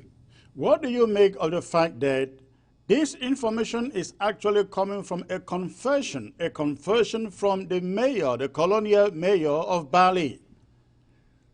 The mayors, which is an insult to call them that, because these people are selected by La Republique for convenience purposes. These people are enablers of the colonial system. When we talk about the one who was standing in the market at Babisi, or the ones we have seen in the middle of the market in Kumbo, in Bui, all of these people are enablers. These are people who are there to fulfill the mission of the colonialists. These are the house slaves. They do not represent our people. Every time they open their mouth in a marketplace, they have to have soldiers guarding them, protecting them, because they know they have no legitimacy at all. So the mayor of Bali, so-called mayor of Bali, one of the main things he said in that audio, which I listened to beginning in Mungaka, ending in English, was, there is nothing I can do. This is the level of servitude to which even those who claim to be in positions of authority, that is the level to which they are. I will recall that there are even funds right now who are internally displaced persons because they have lost legitimacy from their people. They can no longer live there. Now, these colonial administrators, whether they come in the form of selection, whether they will come through this regional selection, which they call elections abusively, whether they come through these methods or whatever method, they don't have any legitimacy, and our people should completely refuse to grant them consent. Because if you grant consent, it is to be misruled. It is to be abused.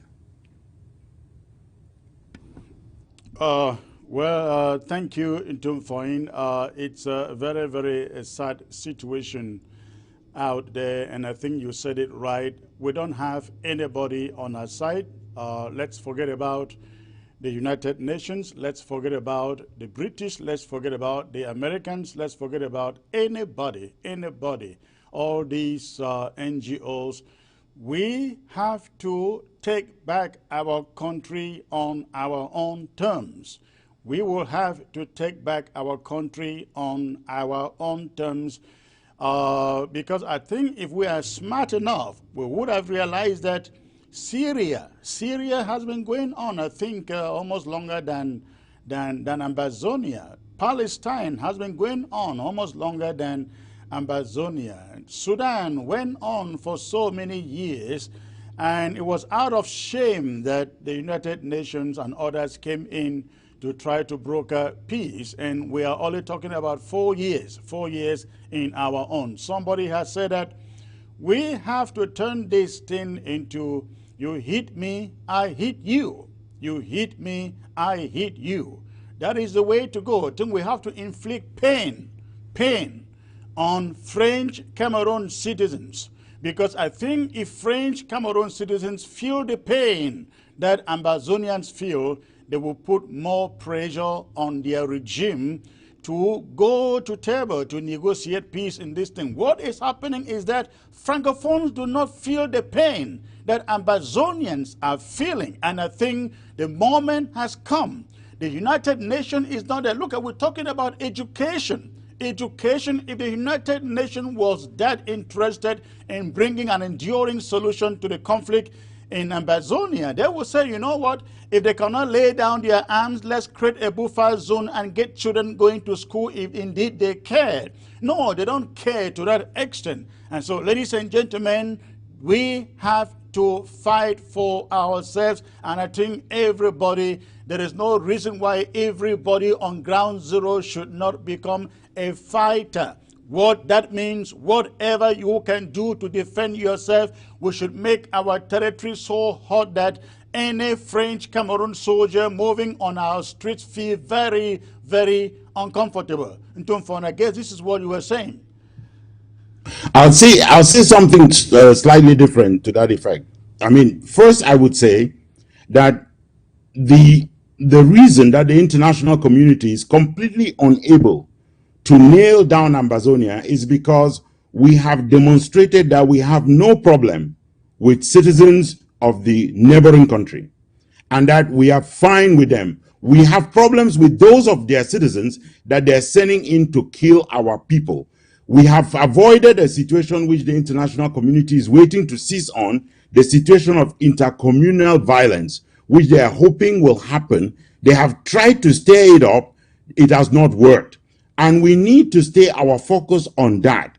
One thing we can prove for sure, and that's why we have a case of genocide, is that La République du Cameroun cannot show us a citizen of La République du Cameroun that we have killed.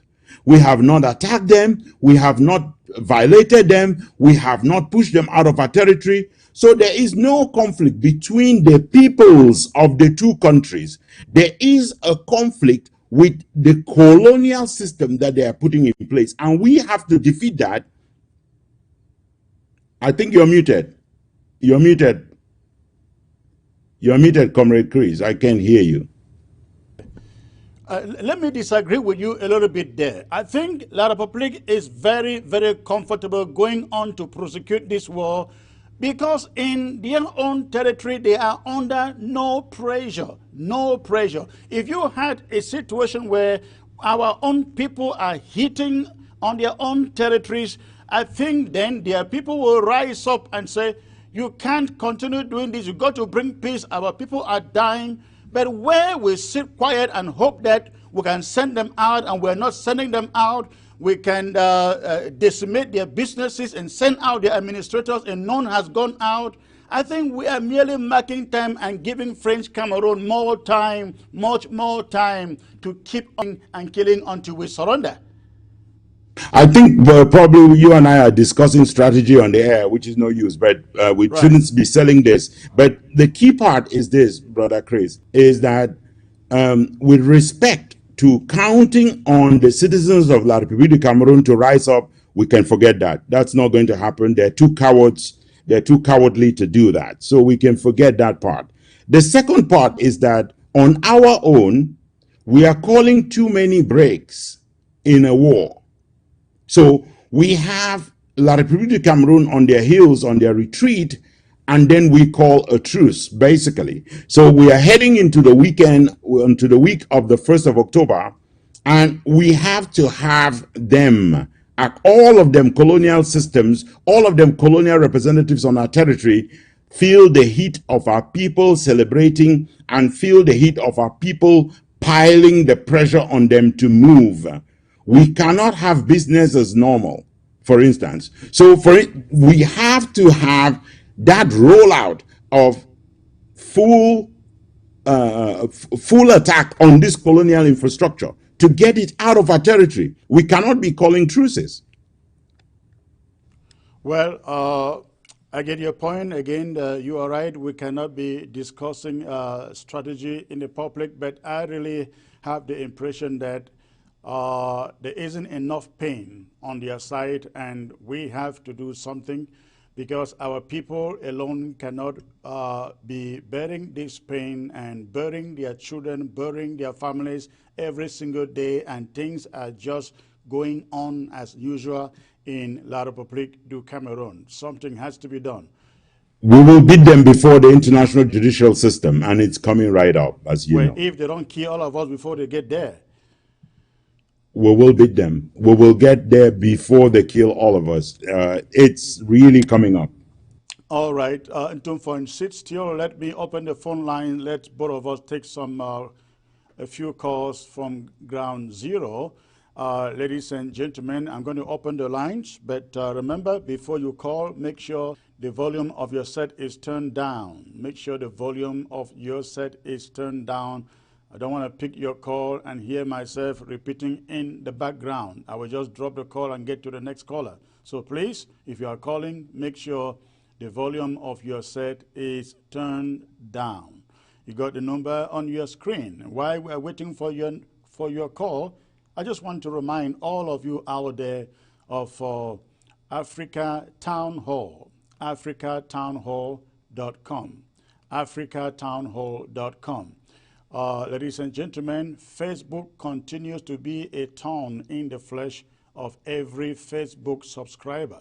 We have created a platform where that looks exactly the same, does exactly the same, and in addition, you can advertise business, you can promote business, you can do anything that you do on Facebook on africatownhall.com. So I hope you will get up there, sign up, and enjoy the platform as others. It is for every African. You will never be shut down. Your post will never be pulled down. You will never be banned. Somebody was speaking to me yesterday. He posted a post responding to an article from a guy in Germany, and Facebook took him down. Facebook took him down and banned him for 48 hours. That is what they are doing to Africans. So, but now we have our own platform, africatownhall.com. Go and sign up there. All right, let me get to the callers. I think somebody was calling. Please make sure your television, the volume is turned down before you make your call. All right.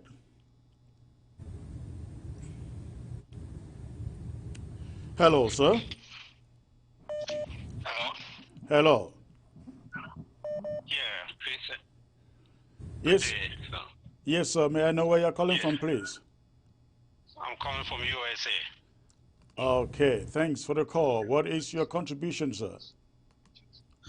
Yeah, Mr. Chris, it looks like we are too soft. I mean, I understand Bo Heber's point of view, but Bo Heber is being too soft because of they talk about genocide. La Republic is committing genocide every day. We need to do the same. You know, screw international community. We need to do the same. If you cut my hand, I cut two of your hand. We need to do that thing, the same thing over and over. If we don't do it, international community will not come for us. I mean, they've been killing us for long. What do you think the Republic is doing? Still doing the genocide every day because they don't care. We need to do the same thing. You are making the fighters below ground zero be afraid of committing it. Let's commit a genocide. Screw them, man. Thank we you. need to start killing these people, man. Thank you. That's what we need to do, sir. Thank you. I understand what you're trying to say. Yeah, and I have one more question for Bo Herbert, please. Go on, please. Yeah, this question for Bo Herbert. I know I called a long time ago that Bo Herbert should bring Ayabacho into the ABC. He never did. That's understand that he will never come over because they are not fighting. They are there fighting the interim government.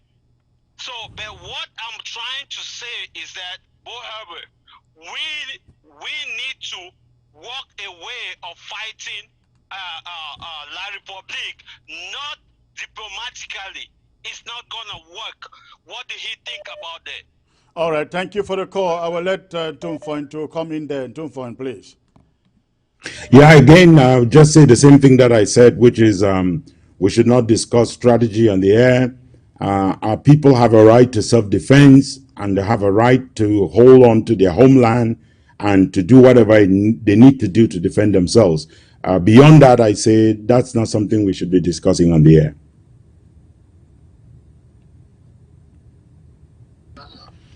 All right, Tumfoin, yes, absolutely. We will not discuss strategy here, but I can understand the frustration in this caller, and I think many people have that frustration.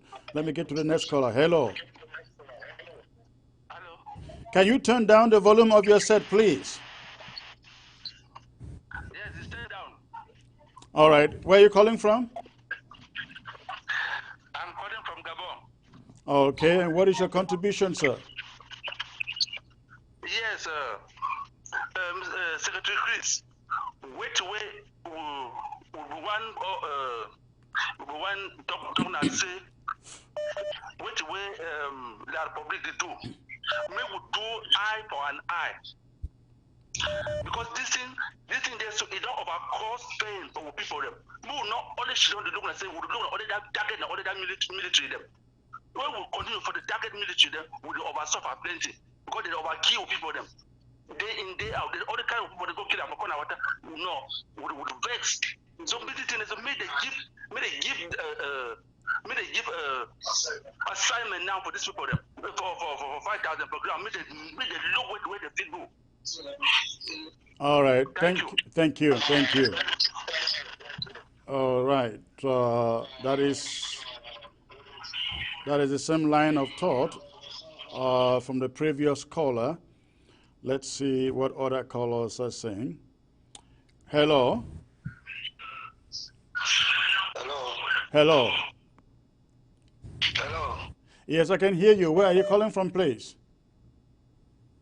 I'm calling from Guinea Equatorial. Guinea Equatorial. Wow. And you are Amber? Yes.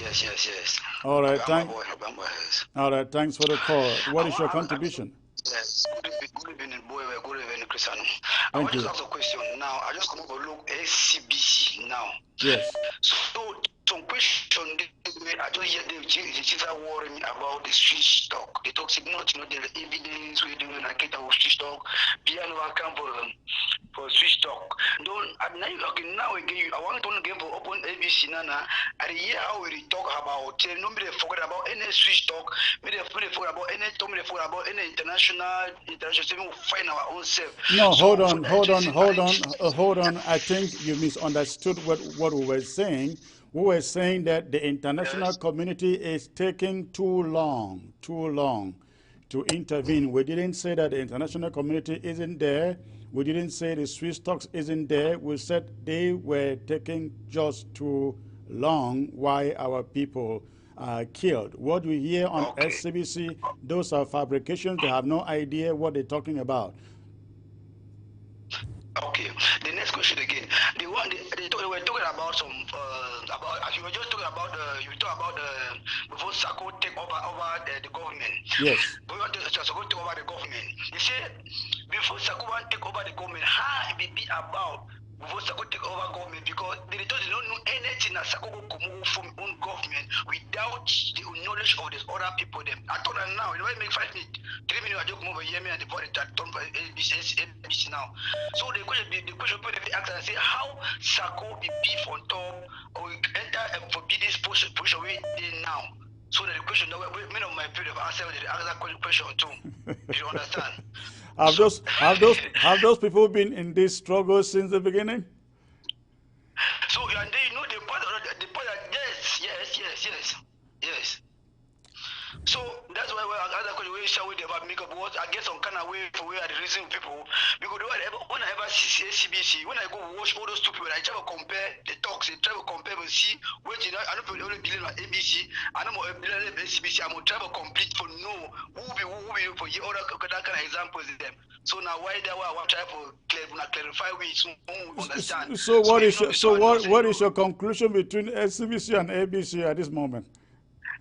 My conclusion is that you know when there are two people, you should be comparing all those two people. But I know that ABC is the head. ABC is the leader. It's our government. We know that we should go and be hearing one or two, three things from them.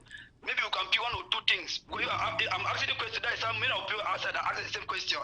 But I know ABC is our chain. Okay. All right. Listen, I will let Ntumfo answer your first questions about the Swiss stocks not being there, as we heard from SCBC, and then I will take this, and then I will take the second part about Dr. Sako. Okay, thanks for the call. Okay, thank you, sir. All right, Ntumfo in place. Yeah, no, thank you for the caller from Gabon and from Equatorial Guinea.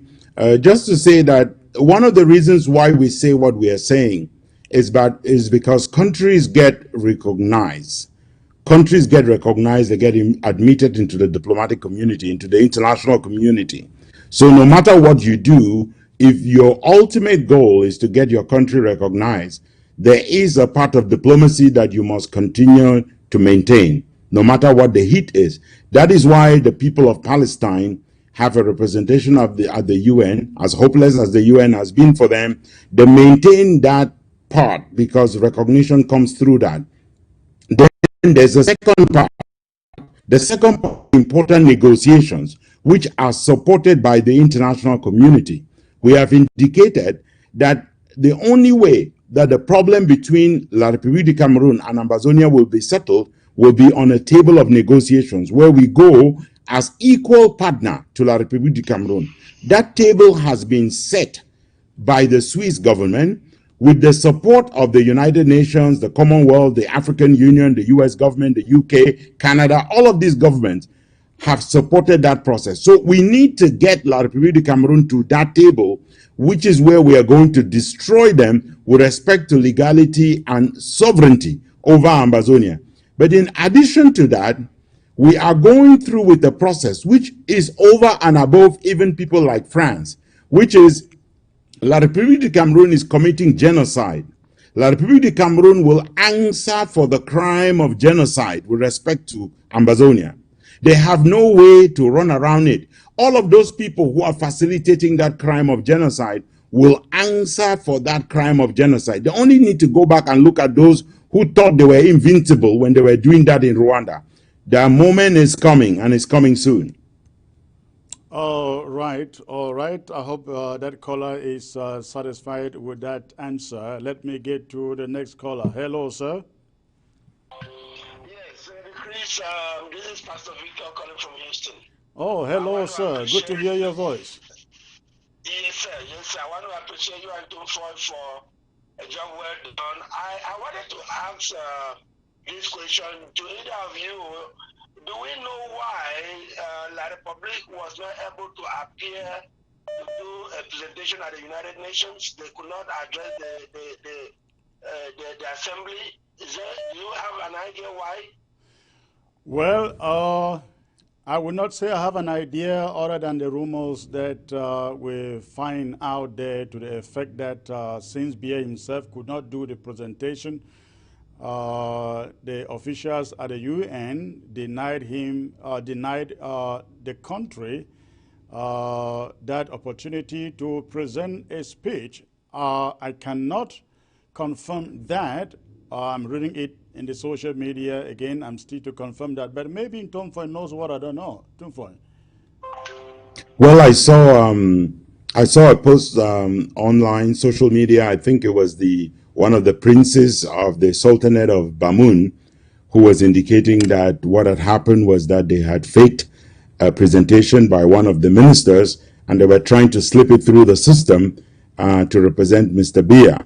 Mr. Biya, remember, even when he walks around, is the walking dead. Don't forget that when he showed up at Unity Palace, his wife had to prompt him when he needed to wave.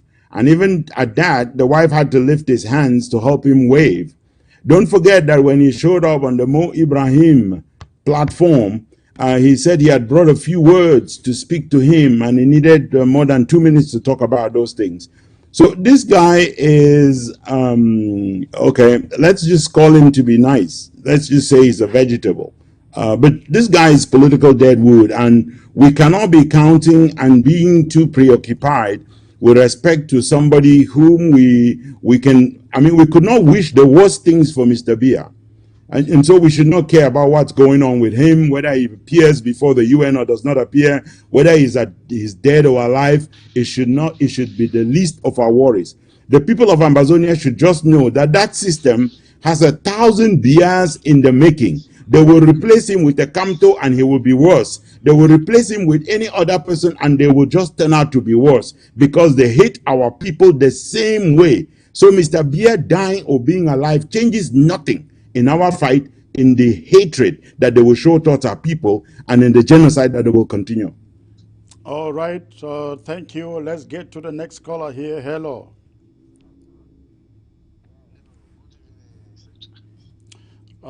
Good evening, sir. May I know where you are calling in from, please?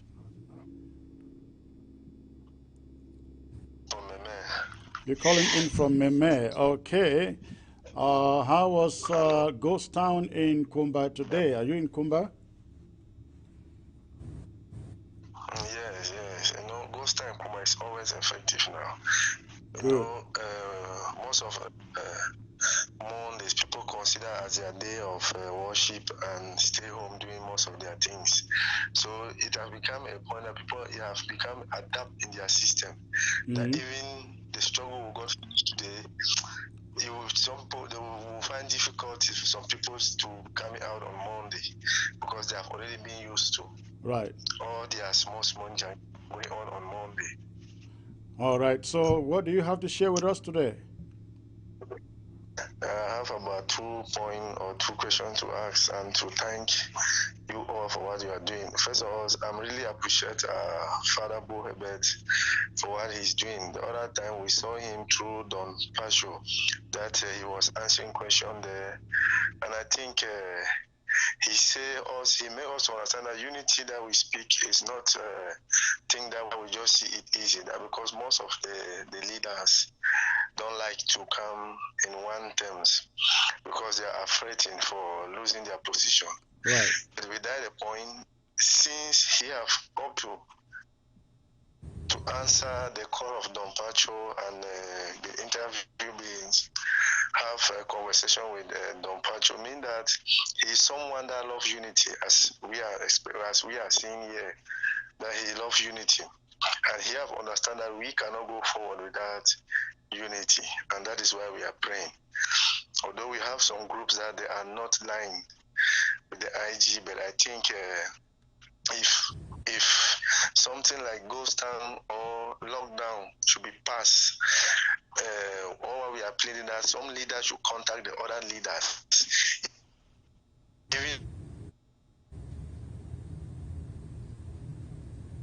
Hello. So that they should not come out and say no, the interim government is not recognized. But we recognize the interim government of Dr. Sako as the biggest frontline leader in this revolution, because from there we know that you cannot be in jail and appoint a government that will never, even a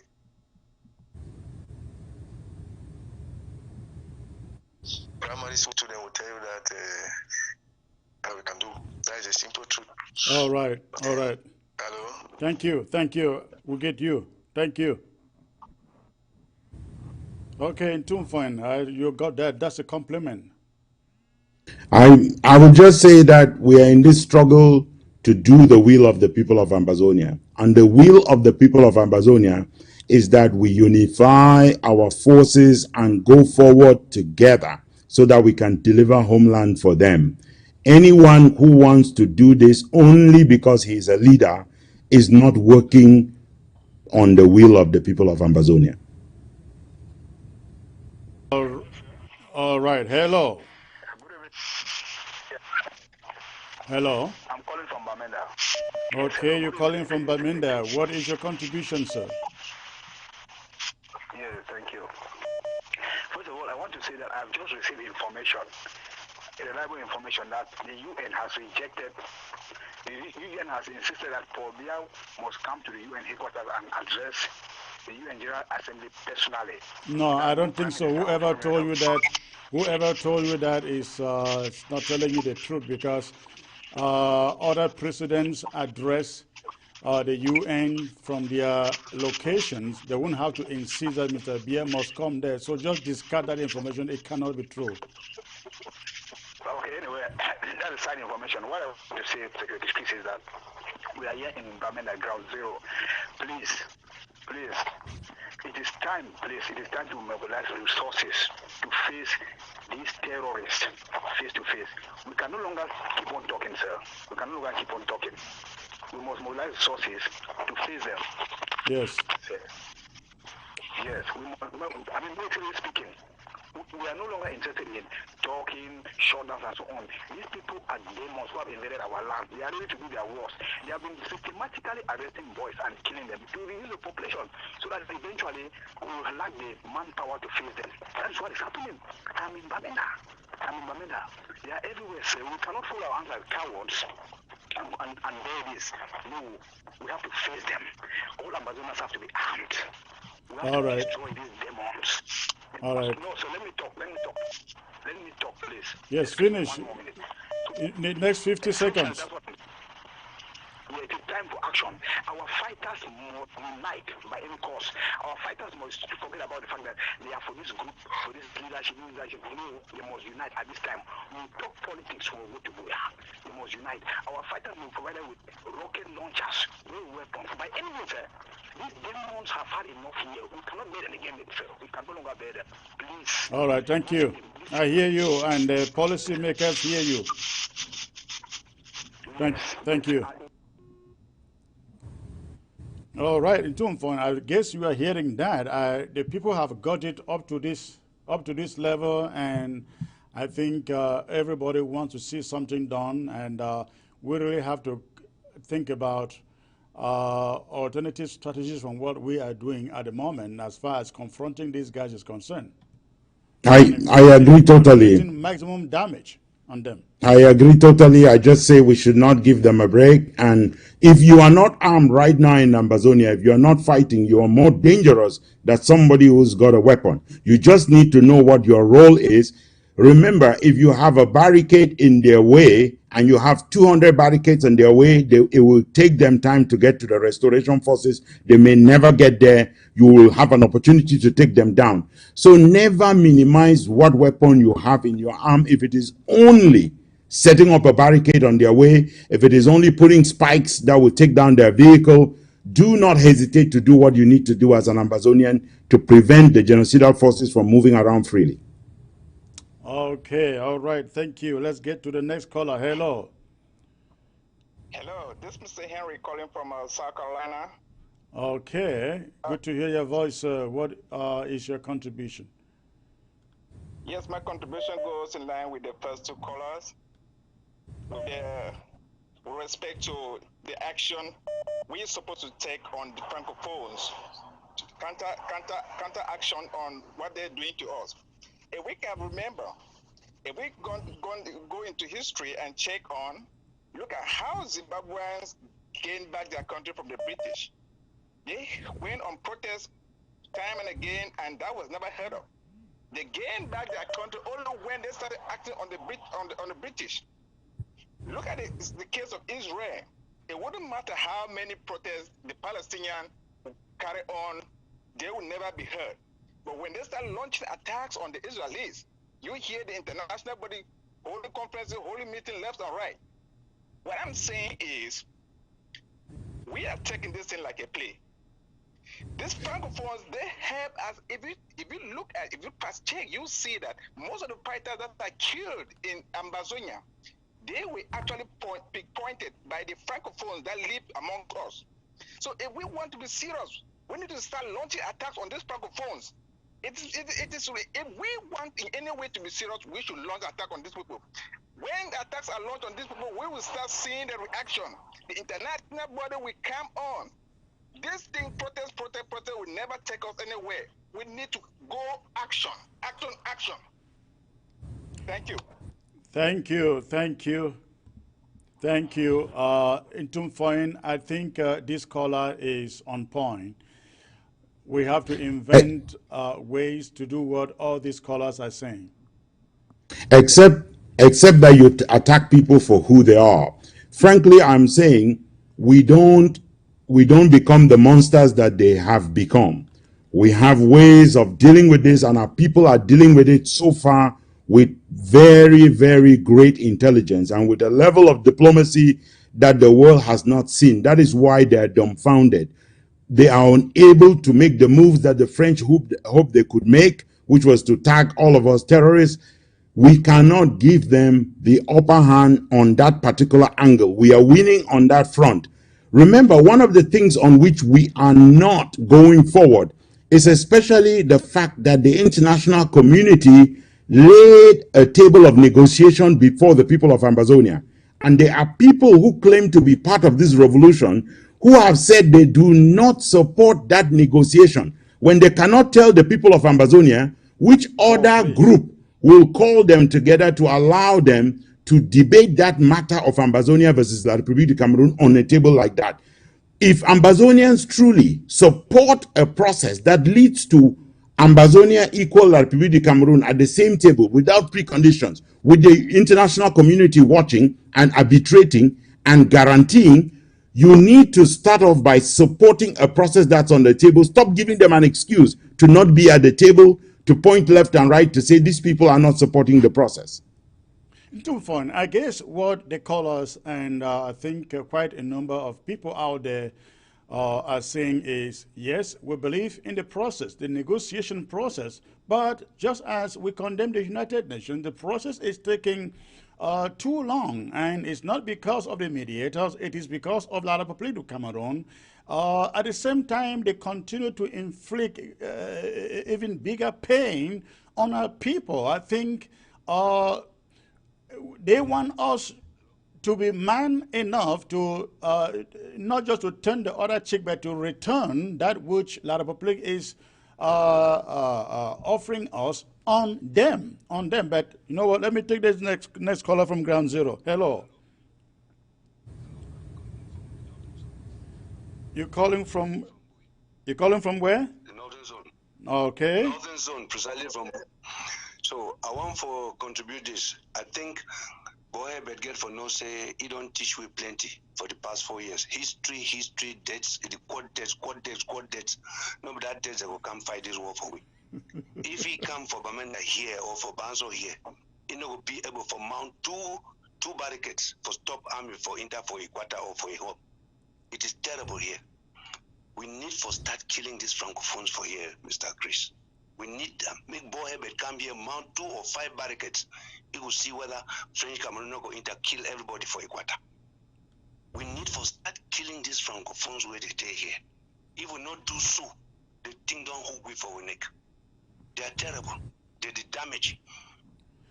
2 weeks ago, they go carry 4 people somewhere around Uku, come near the leg there, kill them all. Say they are picking them there for Amber restoration for this. Yeah. Who is going to repair for those ones? 2 weeks ago, take some 4 who buy them for consultant. They can't kill them near leg there. But let me ask you, sir. Let me ask you. We are talking about your freedom. Your freedom.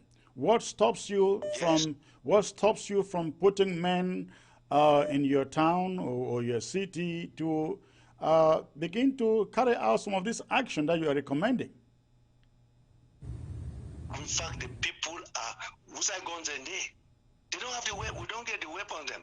Okay. We cannot fight with empty hands. And you carry only a spear or cutlass go with them for outside. They will kill you. They are killing people where they don't get nothing before you go carry cutlass or spear go outside. Okay. It be difficult.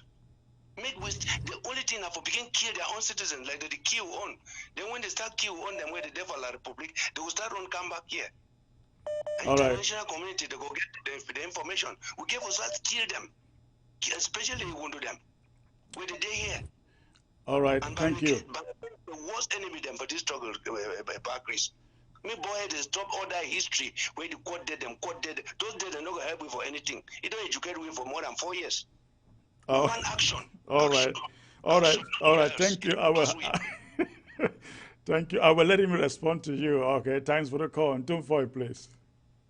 No, I encourage action by all means. I just tell you that you should not engage in genocidal attacks, because if you target them because they are francophones, you're doing exactly what they're doing, which is targeting us because we are Ambazonians. We have to take out their military. We have to.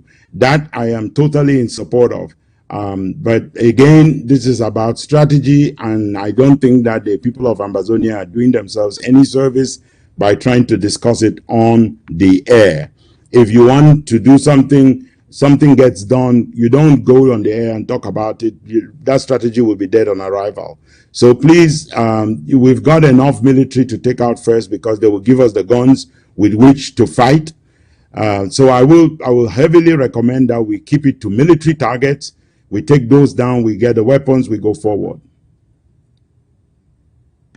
All right, fine. Let's get the next caller. Hello. Yeah, hello, sir. Good evening, and thanks for picking my call. Thank you. Where are you calling from, please? I'm calling from Minnesota. Okay, all right. So what's your contribution? Okay. So I was trying to say that the greatest problem now with the restoration forces are the population and the so-called vigilante. You know, these enablers who are out to sell out where the restoration forces are those people now killing our people. So I want to think that we have to sensitize our population not to be against the restoration forces because they are out to defend them, not the military who are now coming closer to them, and they are the very people killing their children, their sons, their daughters, raping the girls, and watch all the atrocities on the ground. So I think before, if we have to overcome, then we have to talk to our population to help to defend our restoration forces. Okay, thank you. I think we get that and we get the point you are making. Thanks for the call. Thank you.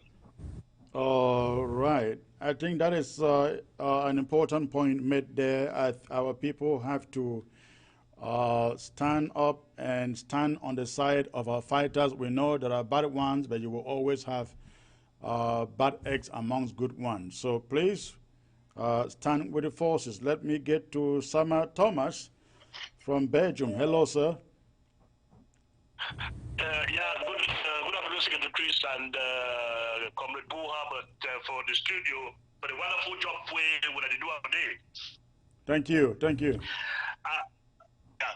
I call for talk about some two things: the killings for MEZAM as a whole, and particularly for Baldi and the corpses already found for Naka, and for also, despite the fact say be a Catholic Christian, but I be very, very disgruntled with the Catholic Church and the decision of the leaders of the Catholic Church.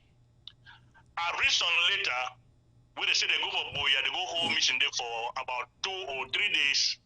They come up with a resolution say make schools they reopen.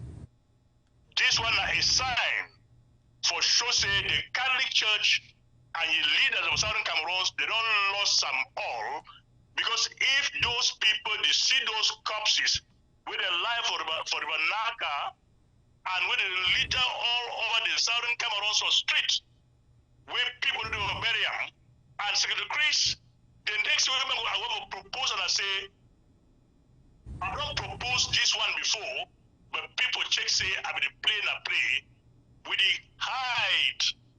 We Southern Cameroonians, and through this enablers, they call and say mayors for Southern Cameroons, with the hard evidence where La Republique is commit the hard facts where La Republique is commit the Genocide Act for Southern Cameroons, we hide them by burying the remains of our people where La Republique is doing. So it will find say me will take a decision.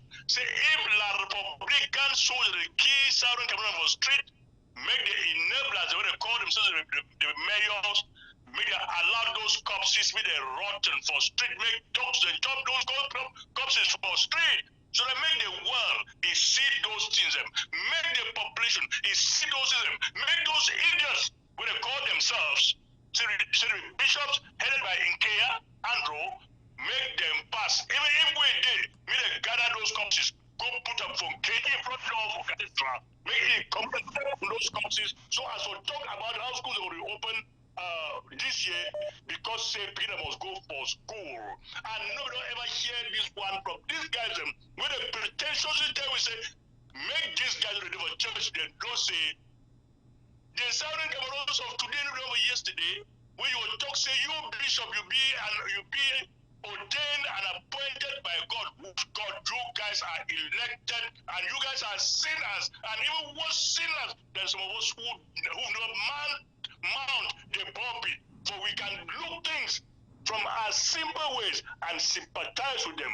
But these guys who think that they are ministers of the soul, are ministers of evil, and have dined with the evil, Southern Cameroons need not to condone with these guys. They even need to boycott the churches in Southern Cameroons so as to make these guys know that we really feel the pinch of what they are doing to Southern Cameroon people. All right. Enough must be enough with All the right. Catholic Church and all the issues in Southern Cameroon. All right. Thank you. Thank you, Comrade Sama. I hope the leaders of those churches hear the passion in you and understand their position. Their position, I mean, the overwhelming majority of the people do not support what they're trying to do. Let me get the next caller. I think this should be the last caller on Toonfone.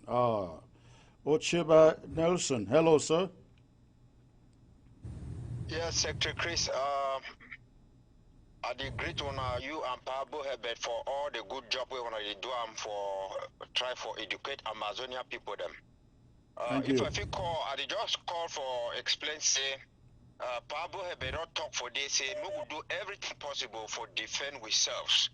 And he talks say this so we know the discuss strategy for online because we know how to make evidence for this. If he talks say me they cut even 5 people they hear them. But we not give for online can't talk now. Why they talk say they discuss strategy now for background. He talk against say we defend ourselves. So you know what talk now say we not go fight. So now I think that way security people and they get for understand which way in a coded language that we don't want to go on state TV, go talk some kind of thing the way they will fit take them tomorrow can use them against us. I think that point is understood. Yeah. What else do you have? Yeah, well, I just give thank you for when I say me when I continue to come frequently for educate our people, for make people that me they be fine. I like which way Pablo Hebe talk say, if you not believe for something, like people where they get it, say they get their own groups them. Me they concentrate on building their groups them powerfully and allow the interim government and the team act me they continue with the process that they believe in. Let them concentrate with their own too. Thank you. All right, thank you. Thank you for the call. That will be the last call. The last call. Toonfone, I will give you the chance to say, make the last word before we call it a day, sir. Yeah, thank you very much, and thank you, Thomas and Ucheba. You were the last callers, 2 of you. Thank you. I would just say one quick thing, a message to the Catholic Church. I'm a Catholic Christian. And yesterday, the Catholic readings, the gospel was about doing the will of the Father and about the Son who said yes but did not do it, and the one who said no but did the will of the Father. The Catholic Church in Ambazonia right now is behaving like the Son that said yes but is not doing the will of the Father. And it is unfortunate. They have a responsibility to save the souls of people of Ambazonia. We don't live for this world. We live so we can live in that world to come. And if they are truly teachers of the Word of God, they should think about what happened to the Catholic Church in Rwanda. And the Catholic Church in Rwanda, established by law, established by proof in court, facilitated the genocide. I would be totally disgraced as a Catholic Christian if the Catholic Church aligns itself with this genocide that's ongoing. And we have had an opportunity already, including on Ambazonia Calling, which we will resume now that we have done the work of the people of Ambazonia. We've had the opportunity to denounce what the Archbishop did from the rostrum of the cathedral in Bamenda with respect to this issue of forcing schools back. It is not the responsibility of the church to educate us. It is the responsibility of the church to lead us back to God. If they feel uncomfortable, they should get out of education and stay in their lane, focus on our souls, and leave us. We can be illiterate and still go to heaven. So the church should really stand on their lane on this particular one. I just want to tell the people of Ambazonia, remember there will be pain, but that pain is pain. And I heard my brother from Kumbo say to me that if I was there, I would not be able to put a barricade in place. And I totally understand the challenges on the ground. We're not asking you to do miracles. We're asking you to do what you can do. And we are telling you that we are solidly behind you. And we feel that no matter whether it is a pebble that you are throwing at their car passing, if it slows them down, if it stops them, if it delays them, it saves a life. We realize the difficulties, and you can be convinced that whatever we are doing, pushing in the most possible to get as much assistance to you as possible, and to get you equipped as much as possible so that you can defend yourself. Remember, if you hit their military well, they will not have cover for anything else. So keep your focus, control your frustrations, control your pain. We thank you and we pray for you, and we pray for those who are in the dungeons of La République du Cameroun. And we tell you, do not believe those who keep telling you that our only focus is to leave you in jail. It is not. Our focus is to bring you out of jail, bring you out of the dungeons, and bring our people home to Boya. No matter what people try to, portray, that the only way you can do this is to do it for yourselves. Nelson Mandela did not do it for himself. The world joined the rest of South Africa to bring them home. We are mobilizing so that the world can hear your voice, can understand your plight, and can join us in the very important work that we need to do to bring our people to Boya. And we thank you very much, brave warriors on the ground, everyone who lives in the homeland, those of you who are internally displaced, those in refugee camps in La République du Cameroun and in Nigeria and Ghana. Please continue to keep faith, and we will get to Boya. All right, thank you, Ntumfoin. It was a great pleasure having you today. We look forward to seeing you again. And, my pleasure. I also would like to say good night to everyone who tuned in today. We look forward to coming back one of these days. But remember, we're having live shows on ABC every day. Tomorrow, there's going to be an interesting show coming up at 7 p.m. I think it's 7 or 6 p.m. tomorrow. So stay glued on ABC and continue to get more updates coming from Ground Zero. Remember to go to africatownhall.com and subscribe. It's a free subscription. You don't have to pay for anything. Just get in there, sign up, and have fun. Thanks for tuning in again. And I will say, you have a very, very good night.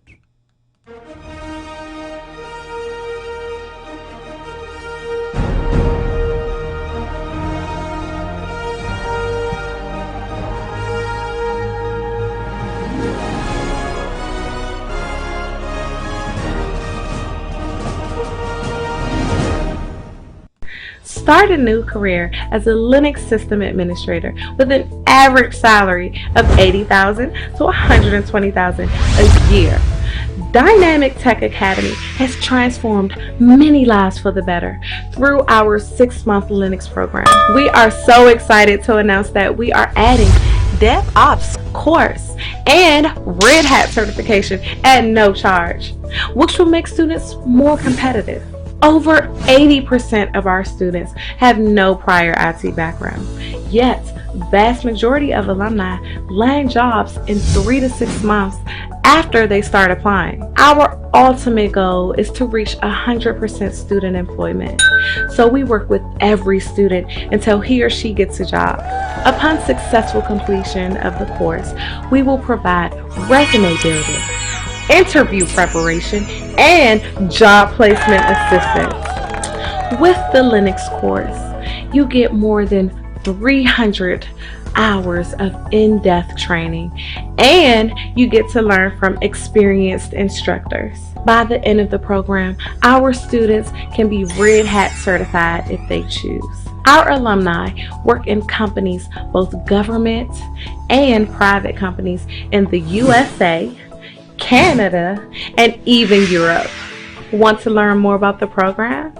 You can contact us at info@dynamicdmv.com, or you can call us at 240-604-9505, or you can call us at 240-423-7865. And you can also visit us at www.dynamictechdmv.com. If you are interested in online classes, please register on our website.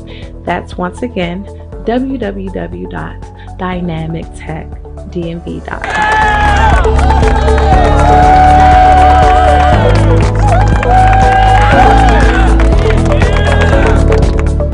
You need a financial instrument that provides a hedge against inflation, 100% guarantees that you will not lose your money, has tax-free growth and distribution, the ability to take an interest-free loan, avoids probate, provides creditor protection, guarantees your family that your income will be replaced should you die, helps you protect yourself financially against chronic, critical, and terminal illness, and of course allows you to take money anytime for any reason at any age without a tax penalty. You need only as little as $50 to invest per month. Contact Irene Fombo. Tell 513-5014-177 or send an email to irenenpmsn@gmail.com. You need a financial instrument that provides a hedge against inflation, 100% guarantees that you will not lose your money, has tax-free growth and distribution, the ability to take an interest-free loan, avoids probate, provides creditor protection, guarantees your family that your income will be replaced should you die, helps you protect yourself financially against chronic, critical, and terminal illness, and of course allows you to take money anytime for any reason at any age without a tax penalty. You need only as little as $50 to invest per month. Contact Irene Fombo. Tell 513-5014-177 or send an email to irenenpmsn@gmail.com.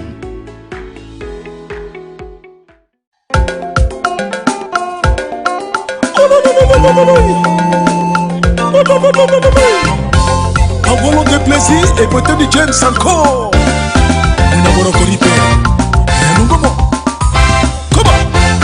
Bato ebosu boroko yima seroko e serono konye nyago se mokana ye denye wo denilo kenyango ye denye.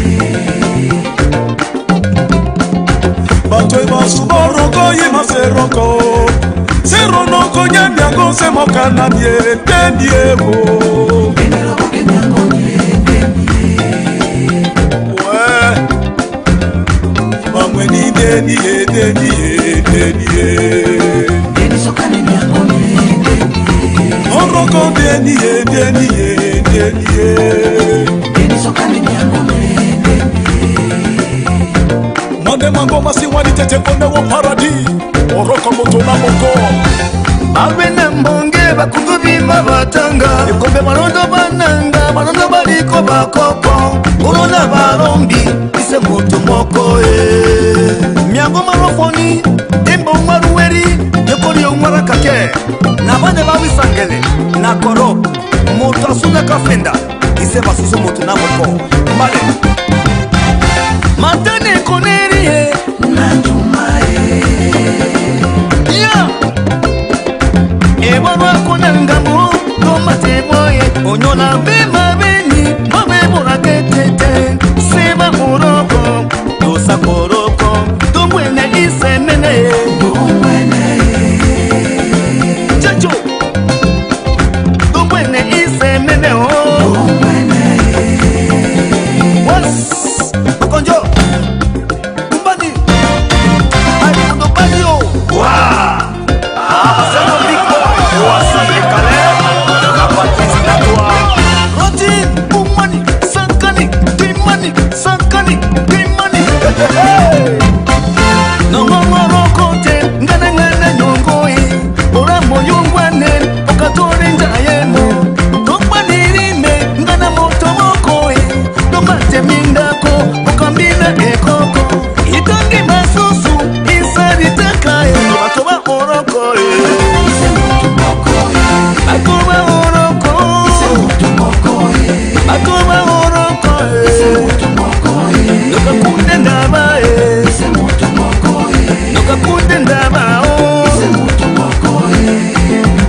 Let us learn to help each other.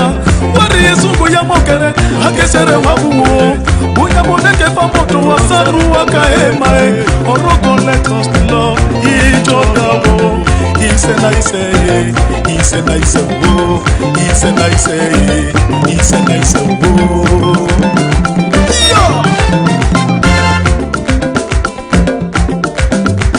Susubaya que basake mosaki mwasumene comme ça. Comme ça, comme ça.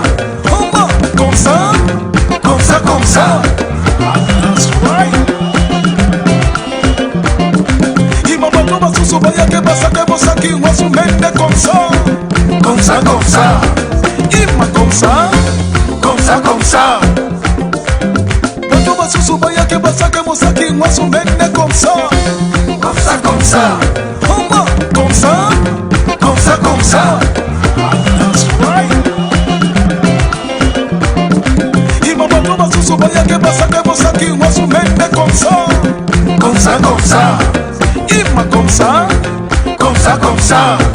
Mosaki mwasumene. Ya. Koba. Orokopilas de oboso.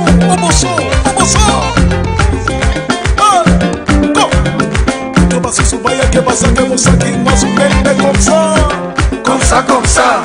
Ima comme ça. Comme ça, comme ça.